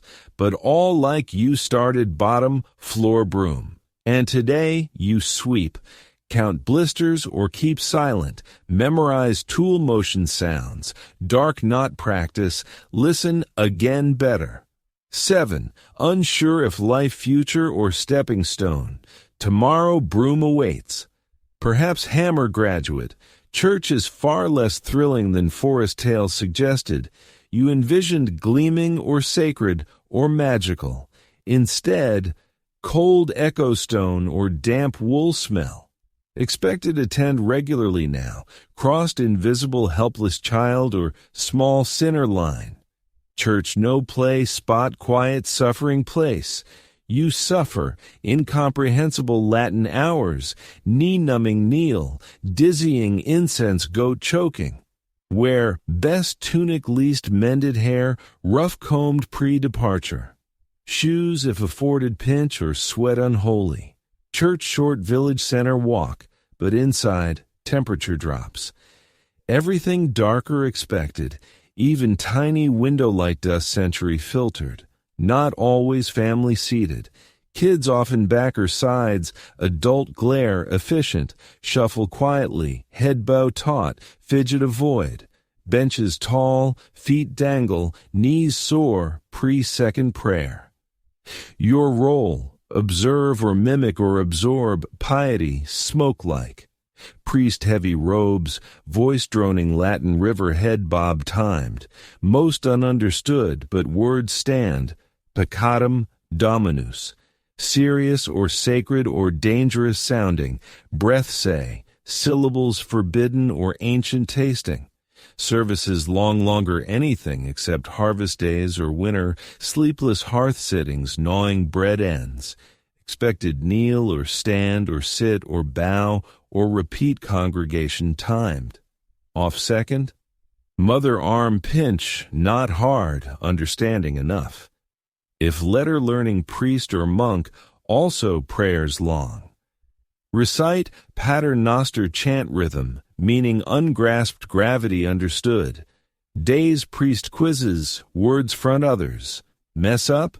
Stick not big, quick flat lectern behind child motivating. Church building, fascinating unencouraged admit way. Altar candle gleams, saint carved above eye moving unwatched shore. Statues chipped or hand-worn smooth or powerful. No names, St. Mary or Peter or George, or stories terrifying or comforting, skinned alive or beheaded or dragon tamed then martyred, sensing holiness, no happy ending guarantee. Above, rafters groan, birds they're sure, long sermons, ceiling crack count or feather drift spot, few allowed distractions. Talk or laugh or loud attention draw, ear-yanked chapel out cold stand troublemakers, one fringe, fact door sitting cough old man overheard, sometimes buried church floor under sitting spot. Important, lords or priests or even children, foot ground press imagine inches below bones, night unslept, church not just God order, weekly reminder grand miserable medieval existence, ladder position, not top closer bottom priest shoe soles, listen sin or obedience or hellfires or heaven promise behave lessons, Wall painting chipped or faded, damn too many teeth creature devoured, weekly stare, wonder plum, steel destiny. Mass ends bells or smoke. File slowly, knees aching or stomach growling. Eat later, perhaps evening, but outside, sky under. Mother's shoulder claps, did well, today's hug closest. Home, play church strange, make believe. Sibling line stick wave holy relic, mumble Latin gibberish, others laugh hold. Someone farts ceremony shrieking chaos collapse. Father yells, all chickens scatter. Sanctity sent muddy feet or guilt replaced. Scholars debate medieval kid church feelings, inspiring or terrifying or mind-numbing. Probably three. You, life part. Mystery or monotony mix strange beauty or heavy silences. Truth unquestioned. Questioning choice people, you few yet. Tonight incense tunic clings, whisper learned prayer case, not full belief enough seen hurt can't, world stacked against, sometimes superstition soul sleep carry. Your mouth aches again, a profound throbbing pulsing jaw temple. You've ignored, left side chewed, less ground teeth, cloth sucked, nothing aids. Night wake, tears dried, fingers mouth jammed, pain pull attempt. Can't. Teeth rotting unsurprising. Around 8 now, medieval years old enough, baby teeth replaced adult versions, few rotted. Dental hygiene non-existent. No brushes or paste or floss or mouthwash or emergency visits. Clean rag or salt or prayer. Mint chew or ash rub. Maybe. Sugar rare bread daily or coarse. Millstone grit flour enamel sandpapering bite. Add gristle or sour wine or improper chewed root teeth chanceless. Left molar brown spot decay sign. Pain hits fast or sharp or hot, then dull or endless. Breath awful, unnoticed. Everyone wet sheep or last year garlic. Seen Uncle Hearth blood spit bad chew. Cousin tooth pulled last winter. Scream remembered. Blacksmith did. Strongest arms or right pliers. No numbing or clean tools. Just snow pin child village echo yank. Not ready, not yet. Say nothing tooth. Wince or slow chew or ache. Mention I avoid. But jaw swelling worsens. Cheek puffy. Eye spread. Notice. Then blacksmith or knife or worse. No dentist or trained professional neat tray tools gentle voice feeling ask. Instead, generational herbal knowledge superstition mixed. Grandmother mashed onion vinegar poultice cheek pressed. Burns or rot smells hold anyway better nothing. Neighbor clove oil swears unhad or hot ale. Had stomach lurch makes. Charming medieval toothache remedy. Cavity stuffed dried frog brains. Another, mouse catch bone grind powder gum rub. Unsure actual done but monastery written probably happened. Desperate try anything. Family poor yes are. No fancy. Basic, willow bark chew natural aspirin pain dulls. Salt suck or mudskin rub fever draw hope. Salt suck or mudskin rub fever draw hope. Sometimes Mother Church candlelight stand close, holy flame sickness burn. Whisper prayers clench teeth, voice tremble avoid. Meanwhile life chores or water carry or chicken herd or wood haul. Walk half grimace cold air, exposed tooth no cry. Sleep badly, dream senseless colors, wake jaw locked or eyes wet. Then morning pain gone. Wake crust, bite no stab or ache. Miracle think till coppery taste. Spit tooth falls, whole root black. Palm stare, fascinated or horrified. Too big head lived. Feel proud survived or outlasted. Way have. Show mother shrugs. Fire give or rats take more pain. Hearth toss. Ember disappear pain burn imagine. Later jaw aches not badly. Tooth hold tongue obsession. New. Village kids teeth unkept. No pillow or coin tooth fairy. Teeth rot or sickness reminders body breakdown. Learn unattached. Expect fall or black or split. Time matter. Fringe historical. Medievals believed toothaches, sometimes toothworms. Tiny invisible enamel burrow feeders. Remedies. Herb or incense smoke worms out mouth funneled. Untried. Scholars today fascinated medieval dental. Chaotic herbal wisdom or nonsense or trial suffering blend. Archaeological, abscesses or broken teeth or beeswax or linen makeshift fillings. Extraction terrifying tools evidence, but you not study. Just day through soup non-weep. Worst, not last tooth. Mouth full each ticking clock. Tonight fire lie jaw sore mouth blood bitter. Side curl cheek warm press whisper prayer. Not Saint Apollonia dentistry patron name unknown yet. Anyone listening fire or saints or own teeth. Please next clean fall. By now you've realized the animals around you are not companions. They aren't adorable. They don't seek affection. In fact, most are scarcely tamed bundles of temperament with hooves, teeth, and a strong urge to topple you for amusement. You've learned to navigate pigs carefully, never behind, never too near. Pigs don't merely squeal and grunt, they rush, they snap. They'll consume anything sluggish, you included. No one softens it. Don't fall by the pigsty is as routine a caution as watch the fire. Both can be fatal, and both have been.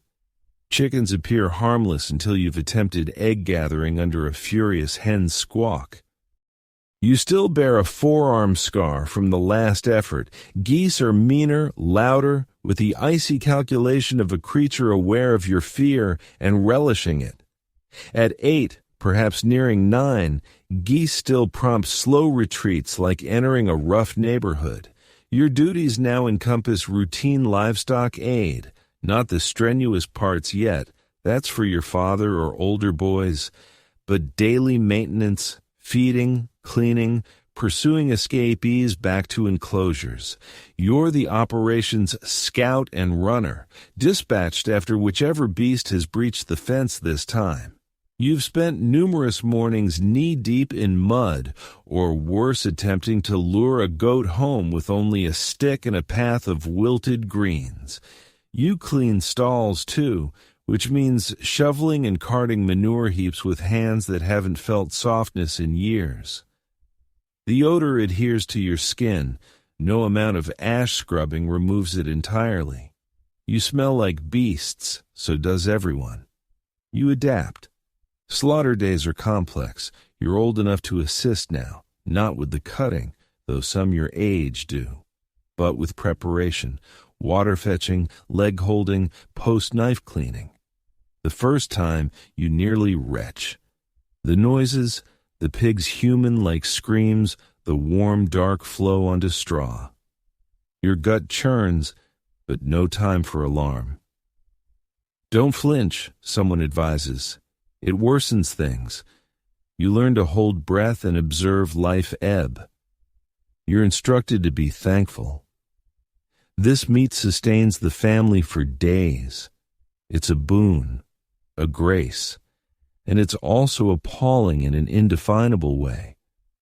You gaze at the pig's glassy eyes afterward and ponder if it knew, if it resented you. That night, you dream of it speaking, questioning why. You awaken sweaty, blood-scented still. Next time, a chicken simpler, swifter, yet somehow more disturbing. You grip its feet while your brother draws back the head and swings the blade. The body jerks in your grasp post-death, feathers ruffling with ghostly motion. You shriek initially. Everyone chuckles. You don't shriek again. No avoidance. Animals are sustenance, work, warmth, attire. You wear their hides, consume their milk, devour their meat, kneel on their bones when falling in the yard. They're threaded into your life. They're also erratic. A sore-hoofed cow side kicks nearly fracturing your leg. A horse nips your sleeve. A rooster assaults your face for proximity. You learn approach paths, methods, when to yell, when to murmur. Fringe fact: in some medieval European areas, animals could face trial. A child-killing pig might be court-tried, sentenced, publicly executed. Justice belief extended to beasts.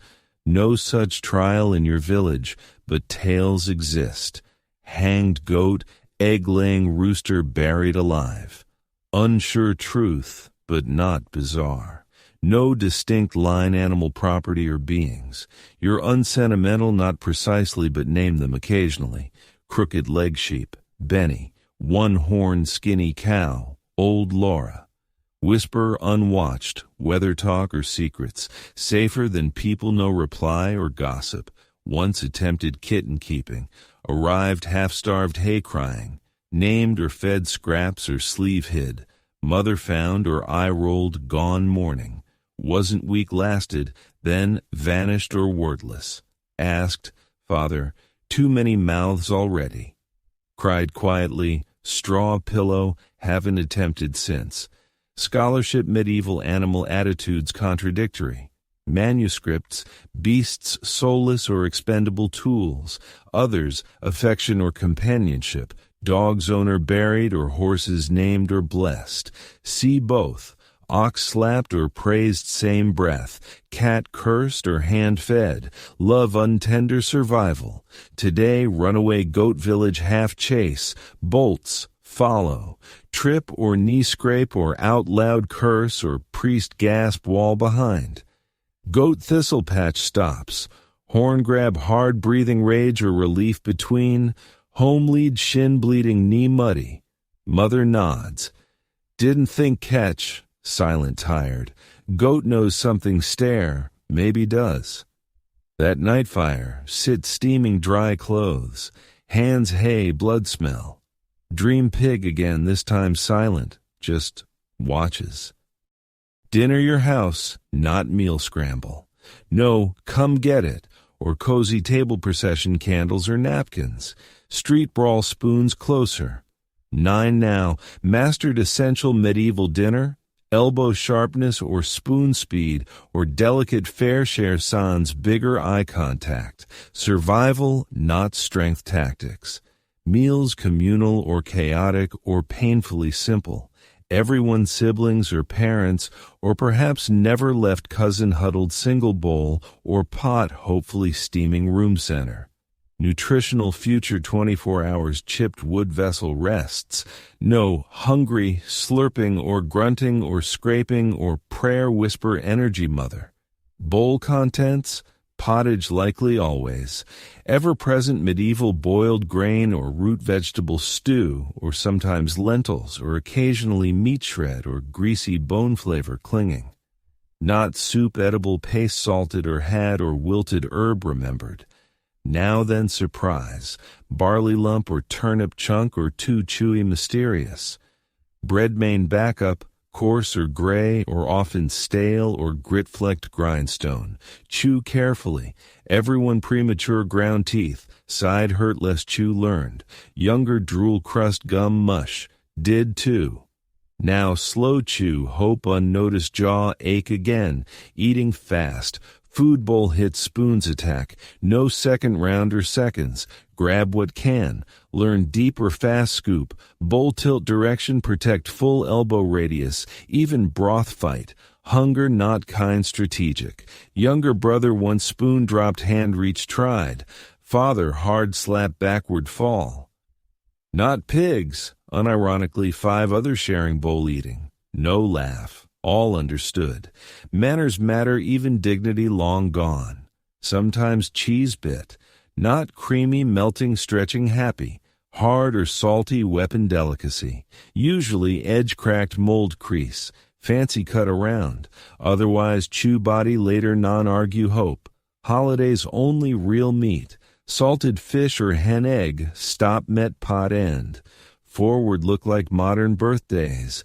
Roasted anything dream, bones post chew or sharpened or collected half. Behind piles, toys become. Eat wooden trenchers or sometimes table itself, bowls down past. Spoons shared. Seen sister stew spoon then mouth then fire poking then stew again. Uncaring. Clean noble concept. Happy spoon exists. Water not first drink. Small beer mildly alcoholic or warm or slightly sour. Safest fluid. River unmentioned things full. Beer thin or brown or wheat-flavored regret taste won't kill.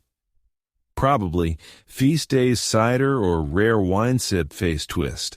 Adults like why, adults turnip like too. A harvest meal overheard odd fact. Much rabbit timid makes, much beef aggressive, lentils melancholy cause. Family unbothers philosophy. Edible holy. No personality alter worry insufficient anything eat. No fixed meal times. Eat food available. Sometimes twice daily or sometimes once. Bad weather or late harvest bowl thinner. Those days quieter. No yell or tease. Just slow wet single turnip stir too much water pot. Scholars write medieval communal dining culture family together or social bonds reinforce. Technically true all breathing on or elbowing ribs last cabbage shred. Only reinforced badly want own bowl someday. Fantasize food sometimes, not abstract poetic specific or detailed. Fresh loaf or honey, 2 spoonful porridge or unshared roasted apple. Once whole chicken dreamt. Wake drool straw pillow. Tonight usual pottage weird aftertaste or 2 small bread hunks. Mother grim jaw serves sleeves, rolled knuckles, scraped borrowed stone flour grinding. Doesn't eat yet, waits or watches. Father finishes then pot bottom scrapes left. Rule, adults last if at all. Finish belly half full then fire sit bowl lap tucked. Finger rim run last drips catch. Tomorrow more or less, weather or rats or animal moods or gods depends. Not hard think. Hunger patient saint waits. Tonight eaten. At least, you've known years forest not friend. Watches or listens or waits.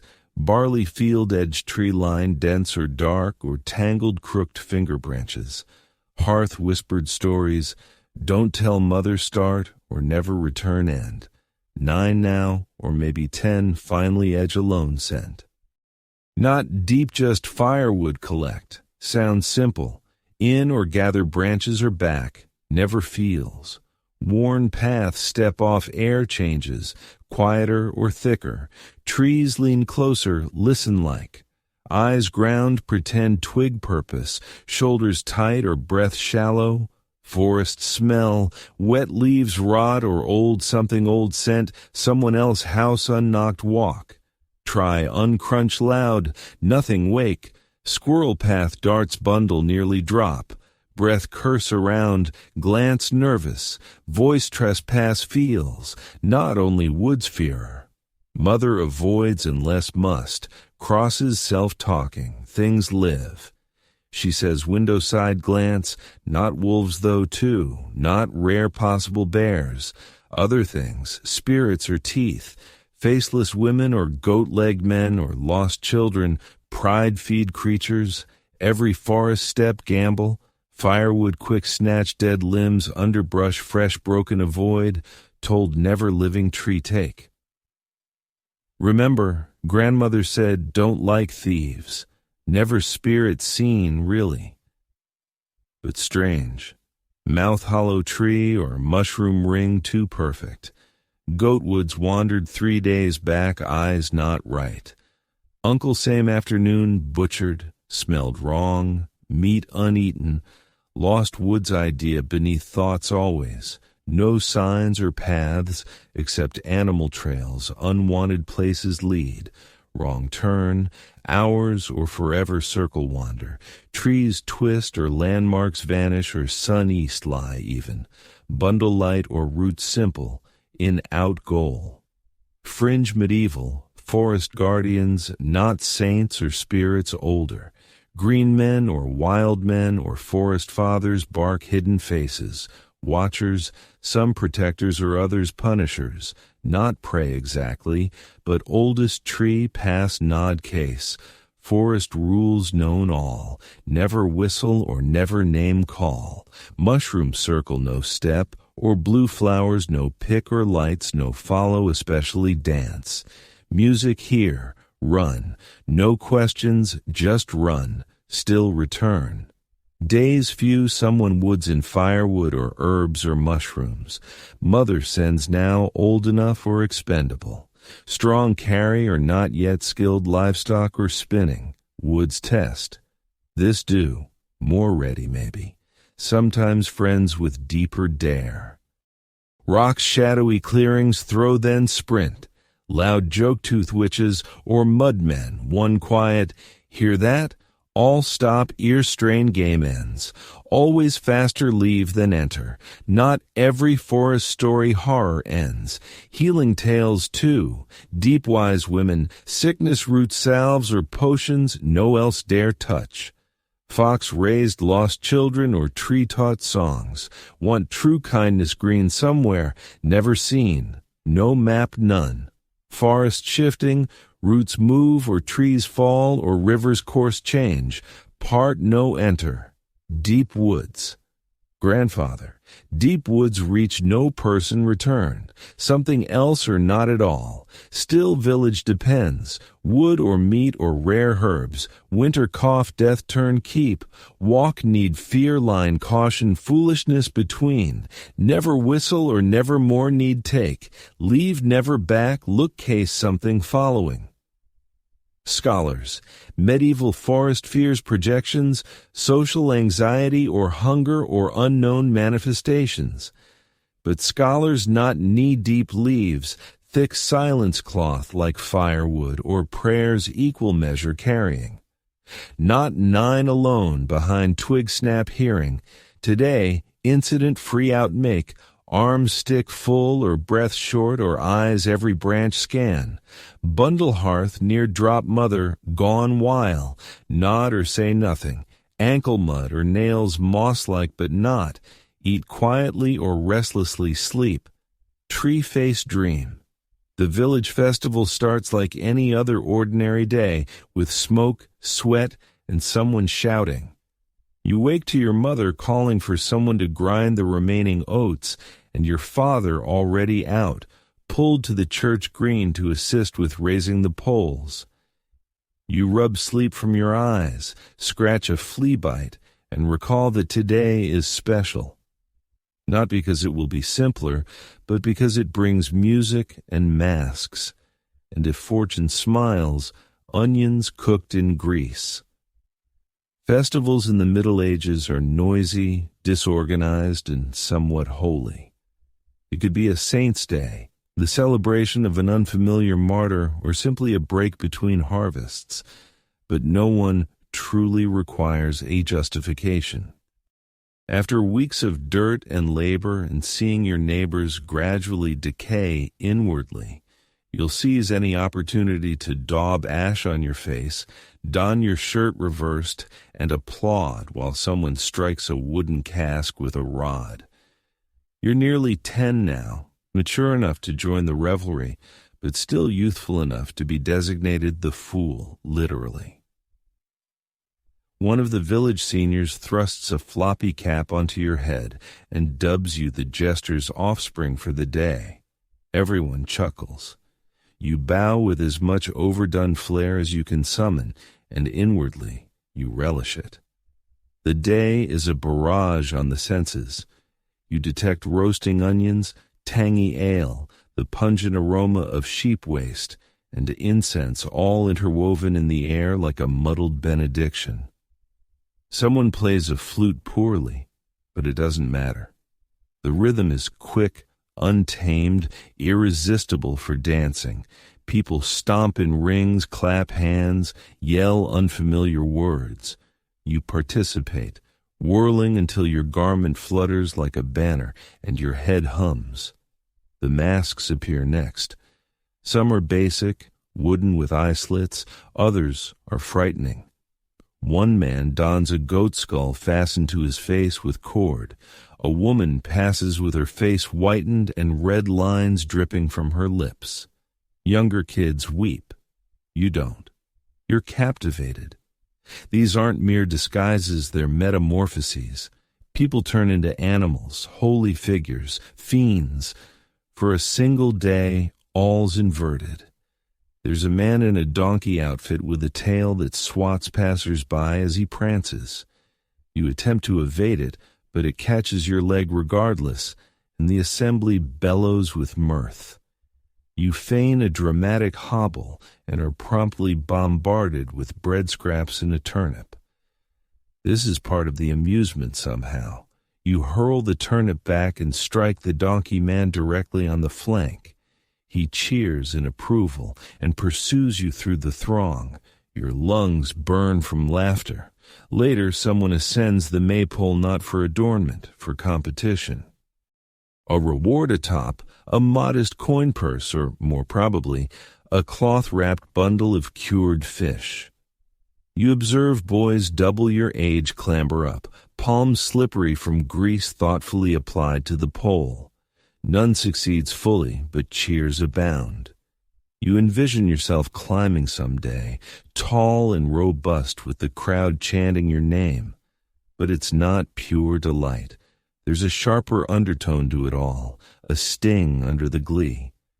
During the ceremonial lashing, young men with willow whips dash through the village, striking folks, not severely, but not softly.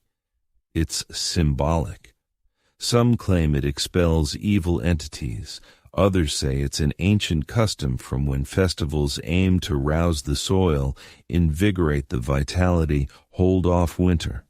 You get tagged once, a lash across your calves, but it hurts more than anticipated. You chuckle regardless, as required. Then the marionette performance. You've witnessed it previously, but it's always varied. The platform is mere crates and a drape. The figures are rough wood and fabric, but the narratives are untamed. One instant, it's St. George slaying the dragon. The next, a hen debating death over a lost egg. The marionette tones are shrill and piercing. The audience roars. A bystander hurls a radish at the dragon's head. It rebounds and the figure topples. This is evidently the most amusing occurrence ever. You laugh until your sides hurt. You consume fried onions encased in barley dough crust oily, tough, scorching enough to blister your tongue. Worthwhile. Later, someone offers you a piece of smoked eel. You masticate it gradually, relishing the saltiness, attempting to prolong it. This is the most sustenance you've had in one day in weeks, perhaps months. And as the sun lowers, arrives the strangest segment, the sham trial. A local is hauled on stage, charged with absurdity, moon theft, chicken conversation, Miller's wife kissing. He denies with theatrical zeal, now in a donkey mask, the crowd jeering and giggling equally. Guilty, naturally. They bind him to a wagon and parade him village through, chanting vulgar tunes and scattering flower petals. It's half jest, half caution. The village knows merriment, but never wholly forgets discipline. Fringe fact. In certain European regions, festivals featured ritual jesters treated as monarchs for a day, granted fake authority, paraded, then symbolically deposed or even lashed to re-establish normalcy. Some historians think these roles permitted tension release, authority mockery, and rebellion, fringe exploration, sufficient to maintain societal stability. You don't ponder symbolism. You merely witness people fire dancing, circle chanting, yelling benedictions and maledictions as equivalents. It seems like another realm rules flex, faces alter, even the priest smirks and over-imbibes. But even this day must conclude. The sun vanishes behind the foliage and the tunes decelerate. The blaze persists, but folks drift homeward, feet lagging, chuckles fading to hacks. You return to your shack barefoot, legs weary, belly oddly satiated. At night, the village seems altered looser, pleasantly fatigued. You nestle by the hearth, skin still dance warm, ears echoing drums and glee. For one day, the world appeared less harsh, less drab, more vibrant. Tomorrow, mud again, labor again, want. But now, your slumbers brim with masks and fire glow. And for once, that doesn't frighten you. You don't recall the fire igniting. You only remember the cries. It starts with a sharp snapwood or bone, unclear. Then someone outside yells your father's name. You awaken, blanket entangled, and sense the air amiss. Not mere smoke-burnt, hot pressing like the Goose Kitchen fire incident, but louder, pervasive. By the time you're upright, the smoke is dense enough to burn your eyes.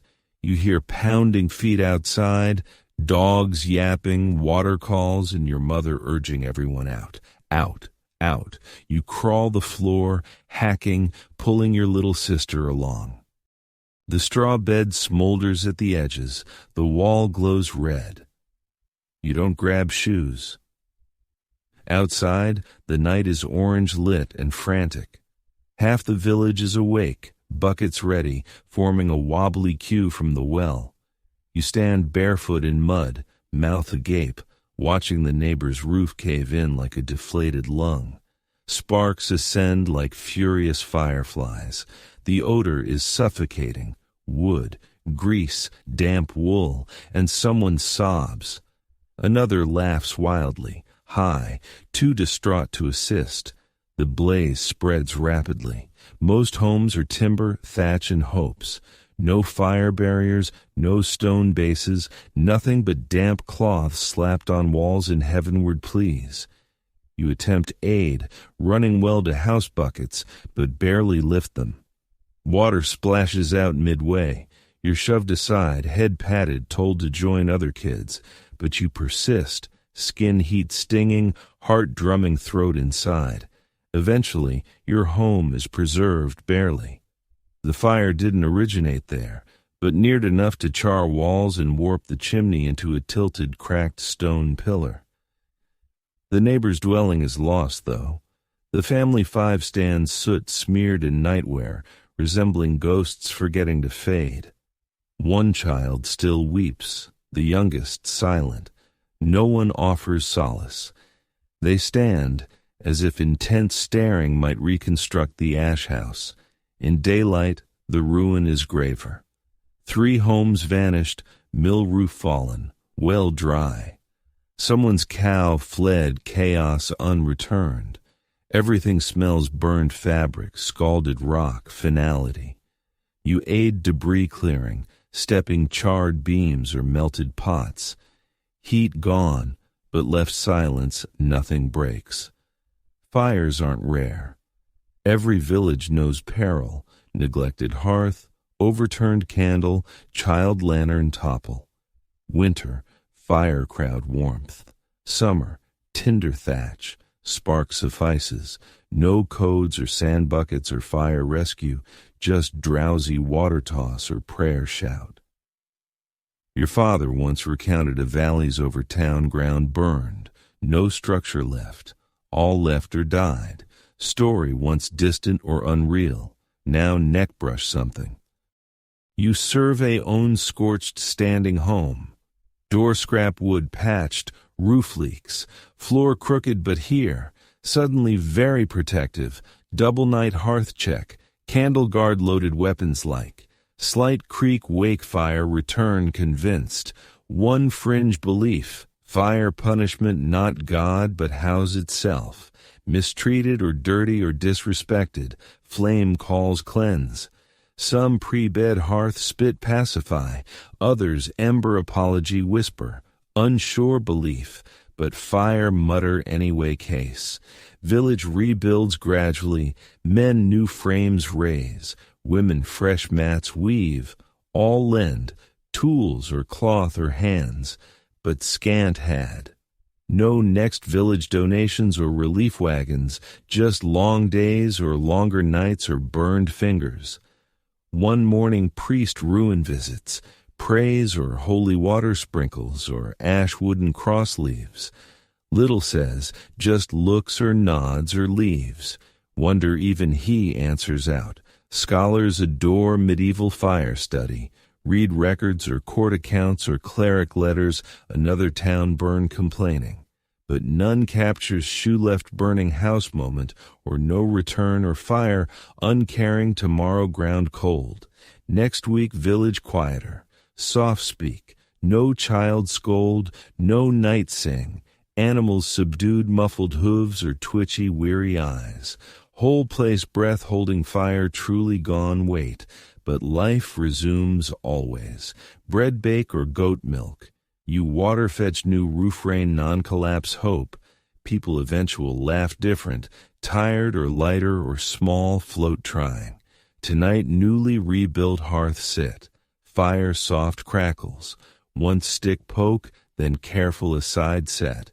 Straw crackle bone under lie ceiling shadow watch, flame like.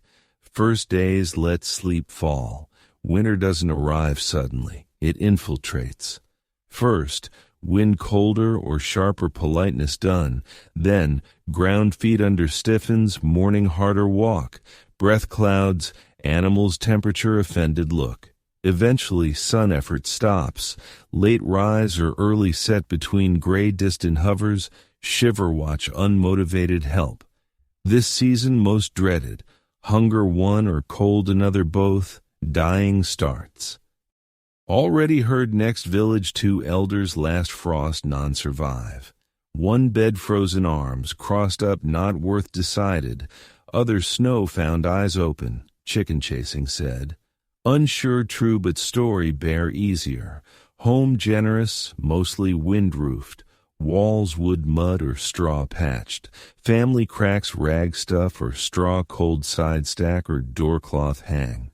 But cold infiltrates, floorboard seeps or ceiling down or wall gap sideways, breath indoors fogs, fingers numb pre-tunic button, no fireplace really. Hearth, open floor pit, smoke upward curls. Roof hole sometimes chimney, wrong wind, smoke back in. All sit blinking or coughing or red-eyed potato sack huddled. Someone constant feed. Twigs or dried dung or burn anything. Firewood precious autumn forest collect, still insufficient. Wear every layer. 2 shirts or ragged cloak hole trousers, breeze knee flirt or socks once someone else.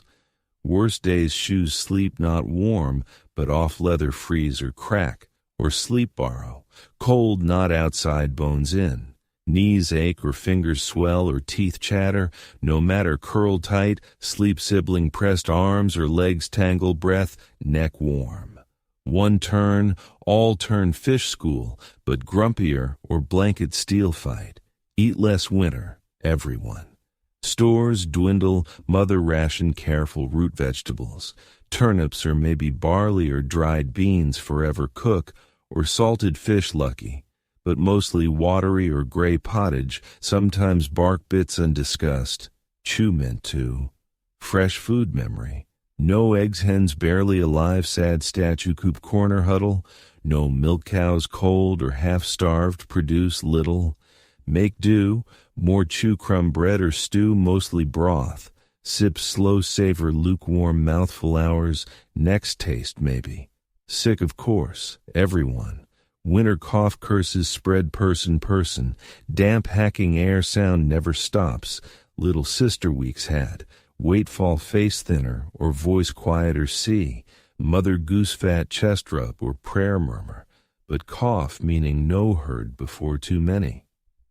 Quirky, some onion bed under sleep illness ward.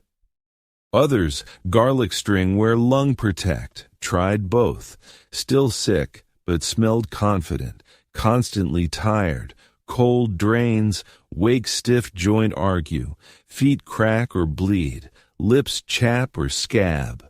Worst, No escape, no warm bath or fluffy blanket or home corner, cold not king made. Bed shiver or wake shiver, only change, nose thaw time.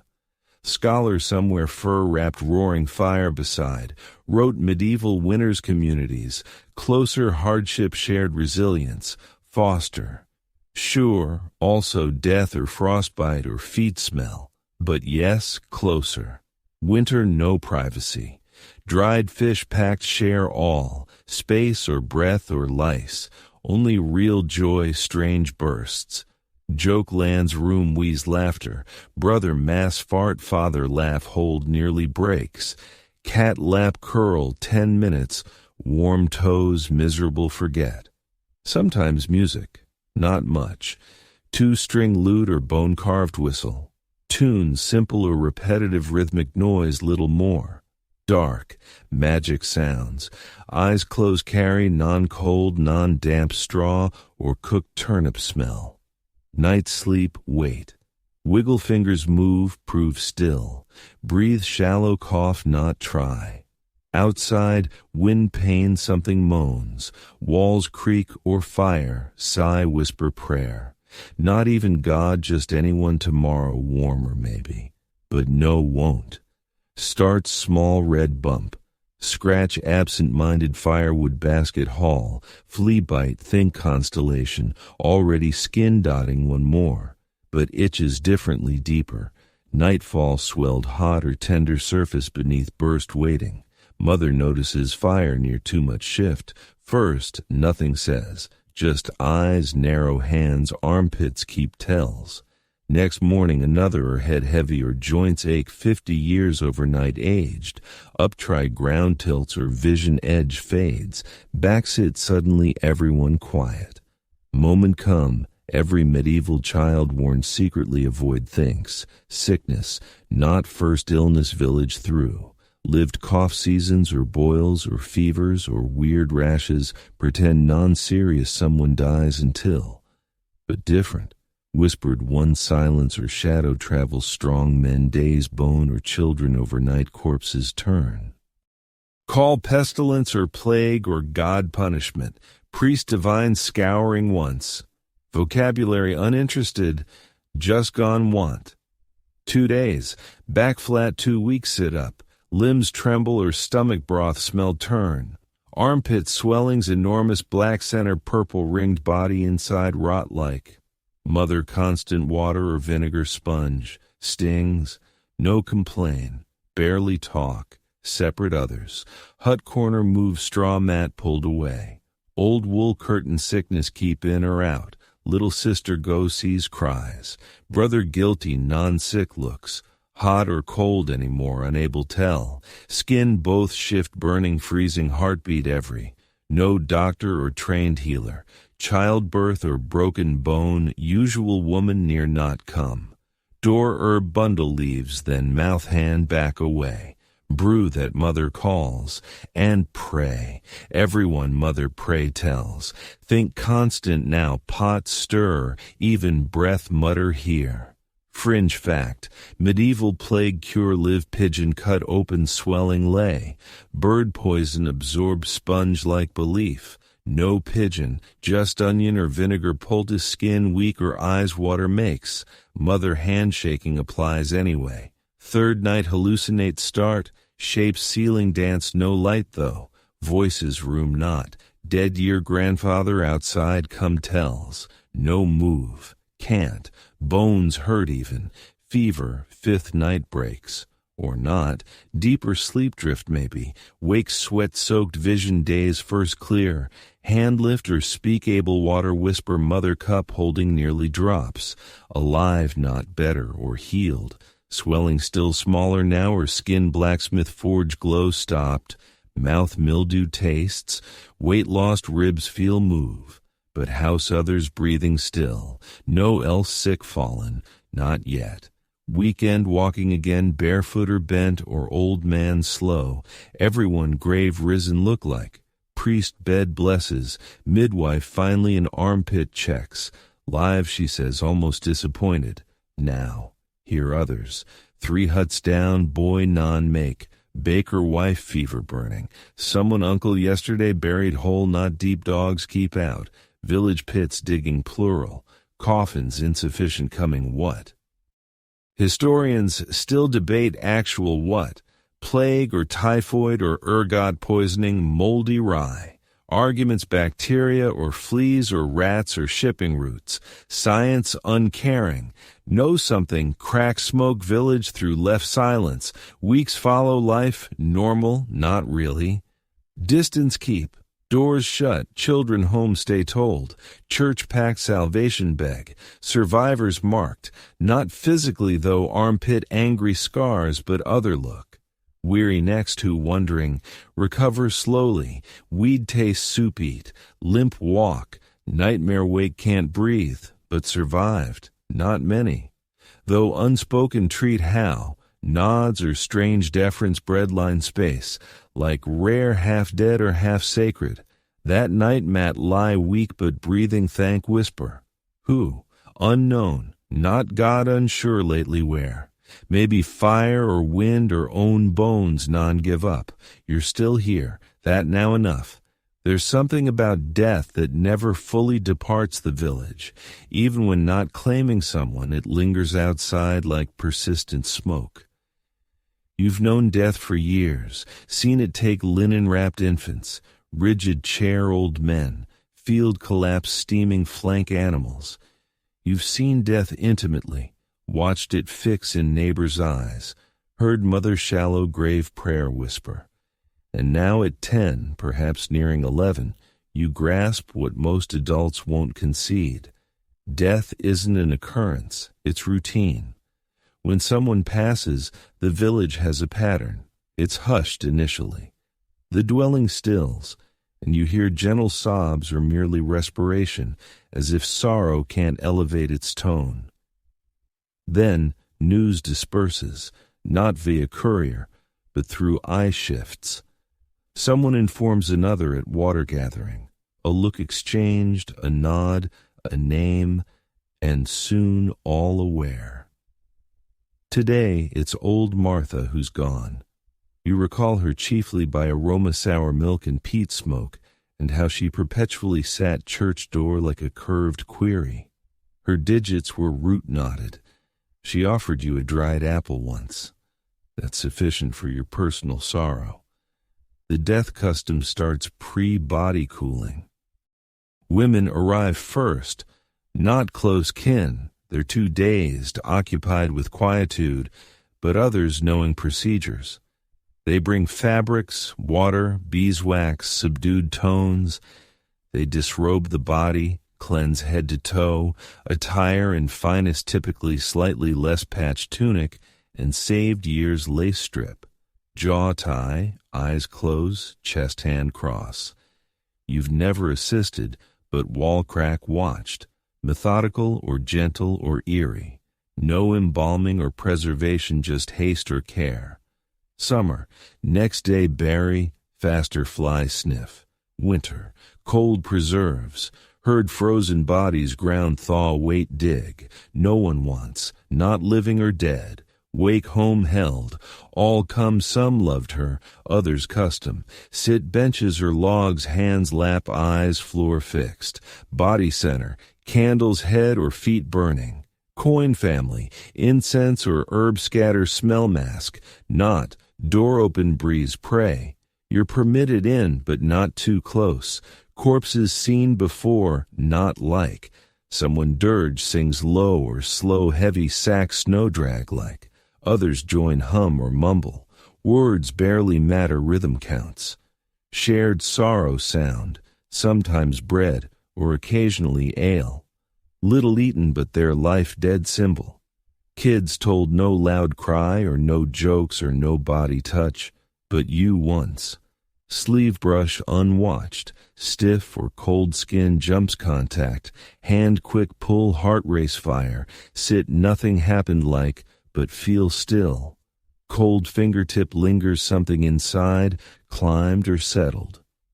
Fringe fact, Corpse disrespect wake belief, upsit or groan or walk even, prevent, feet bind or mouth salt stuff or chest scissors confuse evil spirits. No scissors today, but notice string, Martha toes tied. Maybe why. Funeral dawn comes. Men dig grave shallow or practical church near, liked person farther not. No headstone just branch cross non-rotten too. March, others breath puff cold frost hard mud crunch feet. Procession quiet, no sing now. Priest pit edge meets Latin mutter unknown handful dirt wrapped form toss. Then over. Grave careful slow fill. Cross placed, some weep or others yawn, life immediate tug back. Cow's milk or bread need, world no pause, even this. You linger not close, Martha, but spot heavy ground, press-like. Wonder here, able or left listen, whisper, apple thanks or stories or survive long old age teach what looks like, then go. Scholars' death literacy, medieval life talk. Idea then people more familiar or comfortable mortality, but not really. Not comfortable, just exposed constantly. Death not philosophical concept neighbor, sometimes quiet or sometimes cruel, but always around. Later night home fire sit own chest fingers run. Imagine candles head or feet cloth jaw tied people see off. Wonder sister cry or father kind say, or bury close or far. But not morbid, just practical. Asleep own grave think. Not strange expected. By now you've ceased pondering what your life might have been. Visions of knights, fortresses, enchanted mentors, and gold coins clinking into your purse, those belong to a younger you. When you still believed the world could offer unexpected generosity. Now, at 11, nearing 12, you've settled into the monotonous beat of mere endurance. It's not valor, it's not calamity. It's simply rising, toiling until your limbs ache, consuming what's provided, and wishing tomorrow isn't harsher than today. Today commences as always, with your mother summoning your name pre-dawn, and your feet meeting the dirt floor before your thoughts align. You're dispatched to inspect the coop, and one hen has solidified overnight deceased. You dislodge it, rigid as kindling, and bring it inside wordlessly. No one comments, but all eye the stew pot as if perhaps this could be supper. Likely not too deteriorated. There's scant schooling in your existence. Probably you never mastered reading. The priest once attempted to instruct you in letters, but he halted after your cousin confused the page's cross for a blade and termed it holy pointy. You acquired a few Latin prayers, sufficient to imitate the chant's cadence. But you couldn't scribe your own name for payment, not that anyone's proposing. Instead, your education derives from iteration. You recognize overly moist bread dough. You can set a trap sightless. You know which pig portion to salt initially and how long to simmer a bone until it yields no more flavor. You've learned to hone a knife on rock, repair a fractured pail, and convincingly fib about foot washing. You possess calluses in unexpected skin-thickening spots. Your nails are dark half-moons. Your back cracks when stooping to hoist the water container, and it lingers arched too long. You feel aged not in a poetic, sagacious herder sense, just eroded, like a shoe post too many winters. What scant personal time you have is typically spent observing seated roadside, tree-gazing, not precisely pondering, just permitting ideas to flow and ebb. You hum occasionally. No one imparted the tunes, they reside in your bone essence, inherited from vanished voices. Rhyme fragments, peculiar airs older than language. Once your brother overheard and remarked, That resembles a spectre melody. You didn't dispute. Marriage, it's not if, merely when and to whom. You've witnessed girls wed at 12, boys pledged to unseen farms. No romance, merely a deal with marginally more garb. If fortunate, your prospective mate will retain teeth, or most, and a gentle disposition. Or not, you'll adapt. The cycles merge now. Winter, sludge, sowing, sun, reaping, loop. You don't track time via calendars. You note it by beast births, yield failures, and which neighbor last lost a youngster. Your benchmarks aren't fetid with gatherings, but with duties. Your initial solo wood gathering, your debut restraining the pig for butchering, your premiere all-night vigil warming ailing lamb. You recollect each, not for joy, but as evidence you're enduring. One peculiar custom you've acclimated to is the yearly tool benediction. The priest arrives and flicks water onto plows and hammers and buckets while muttering incantations. You watch from a distance, eyes half closed, wondering if he ever blesses people that way, just flicks water and mends the fissures. That would be pleasant. Scholars love to contend whether medieval children were truly children as we conceive now. Were they permitted to frolic, to envision, to mature gradually into their identities? Some affirm yes, citing playthings, figures, tiny footwear.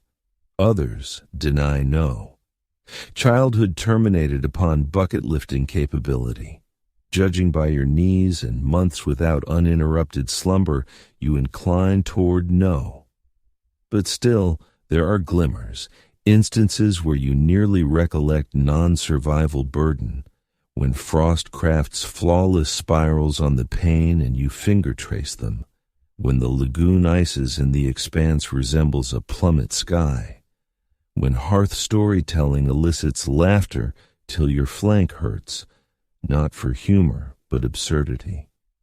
You envision things occasionally, not splendor, not quest, just tranquility.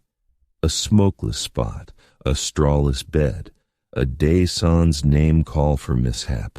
Even now you anticipate no ease. You merely desire respite.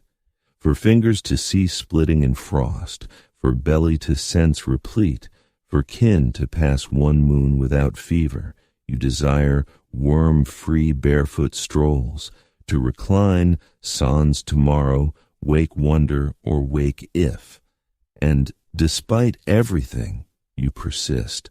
You rouse, you toil, you transport water and scour vessels and dislodge lice from your garment and confront the sun as if challenging it for one valid reason to cease striving. Reaching this far signifies something. Not to the globe, not to the estate lord or cleric or history scribes, but to you. You outlasted medieval childhood, and probabilistically, you shouldn't have. So here you are at its conclusion. Not merely a tale's end, but the termination of an extended, odd, frequently grimy, sporadically amusing voyage through what would have been your genuine daily existence if born roughly 900 years past. You've succeeded, sort of. Let's not feign you prospered. You were half-famished, perpetually chilled, likely unlettered, spiritually perplexed, tooth-deficient, and coated in perpetual mud, perhaps opinionated. But hey, against all probabilities and vermin, you reach 12.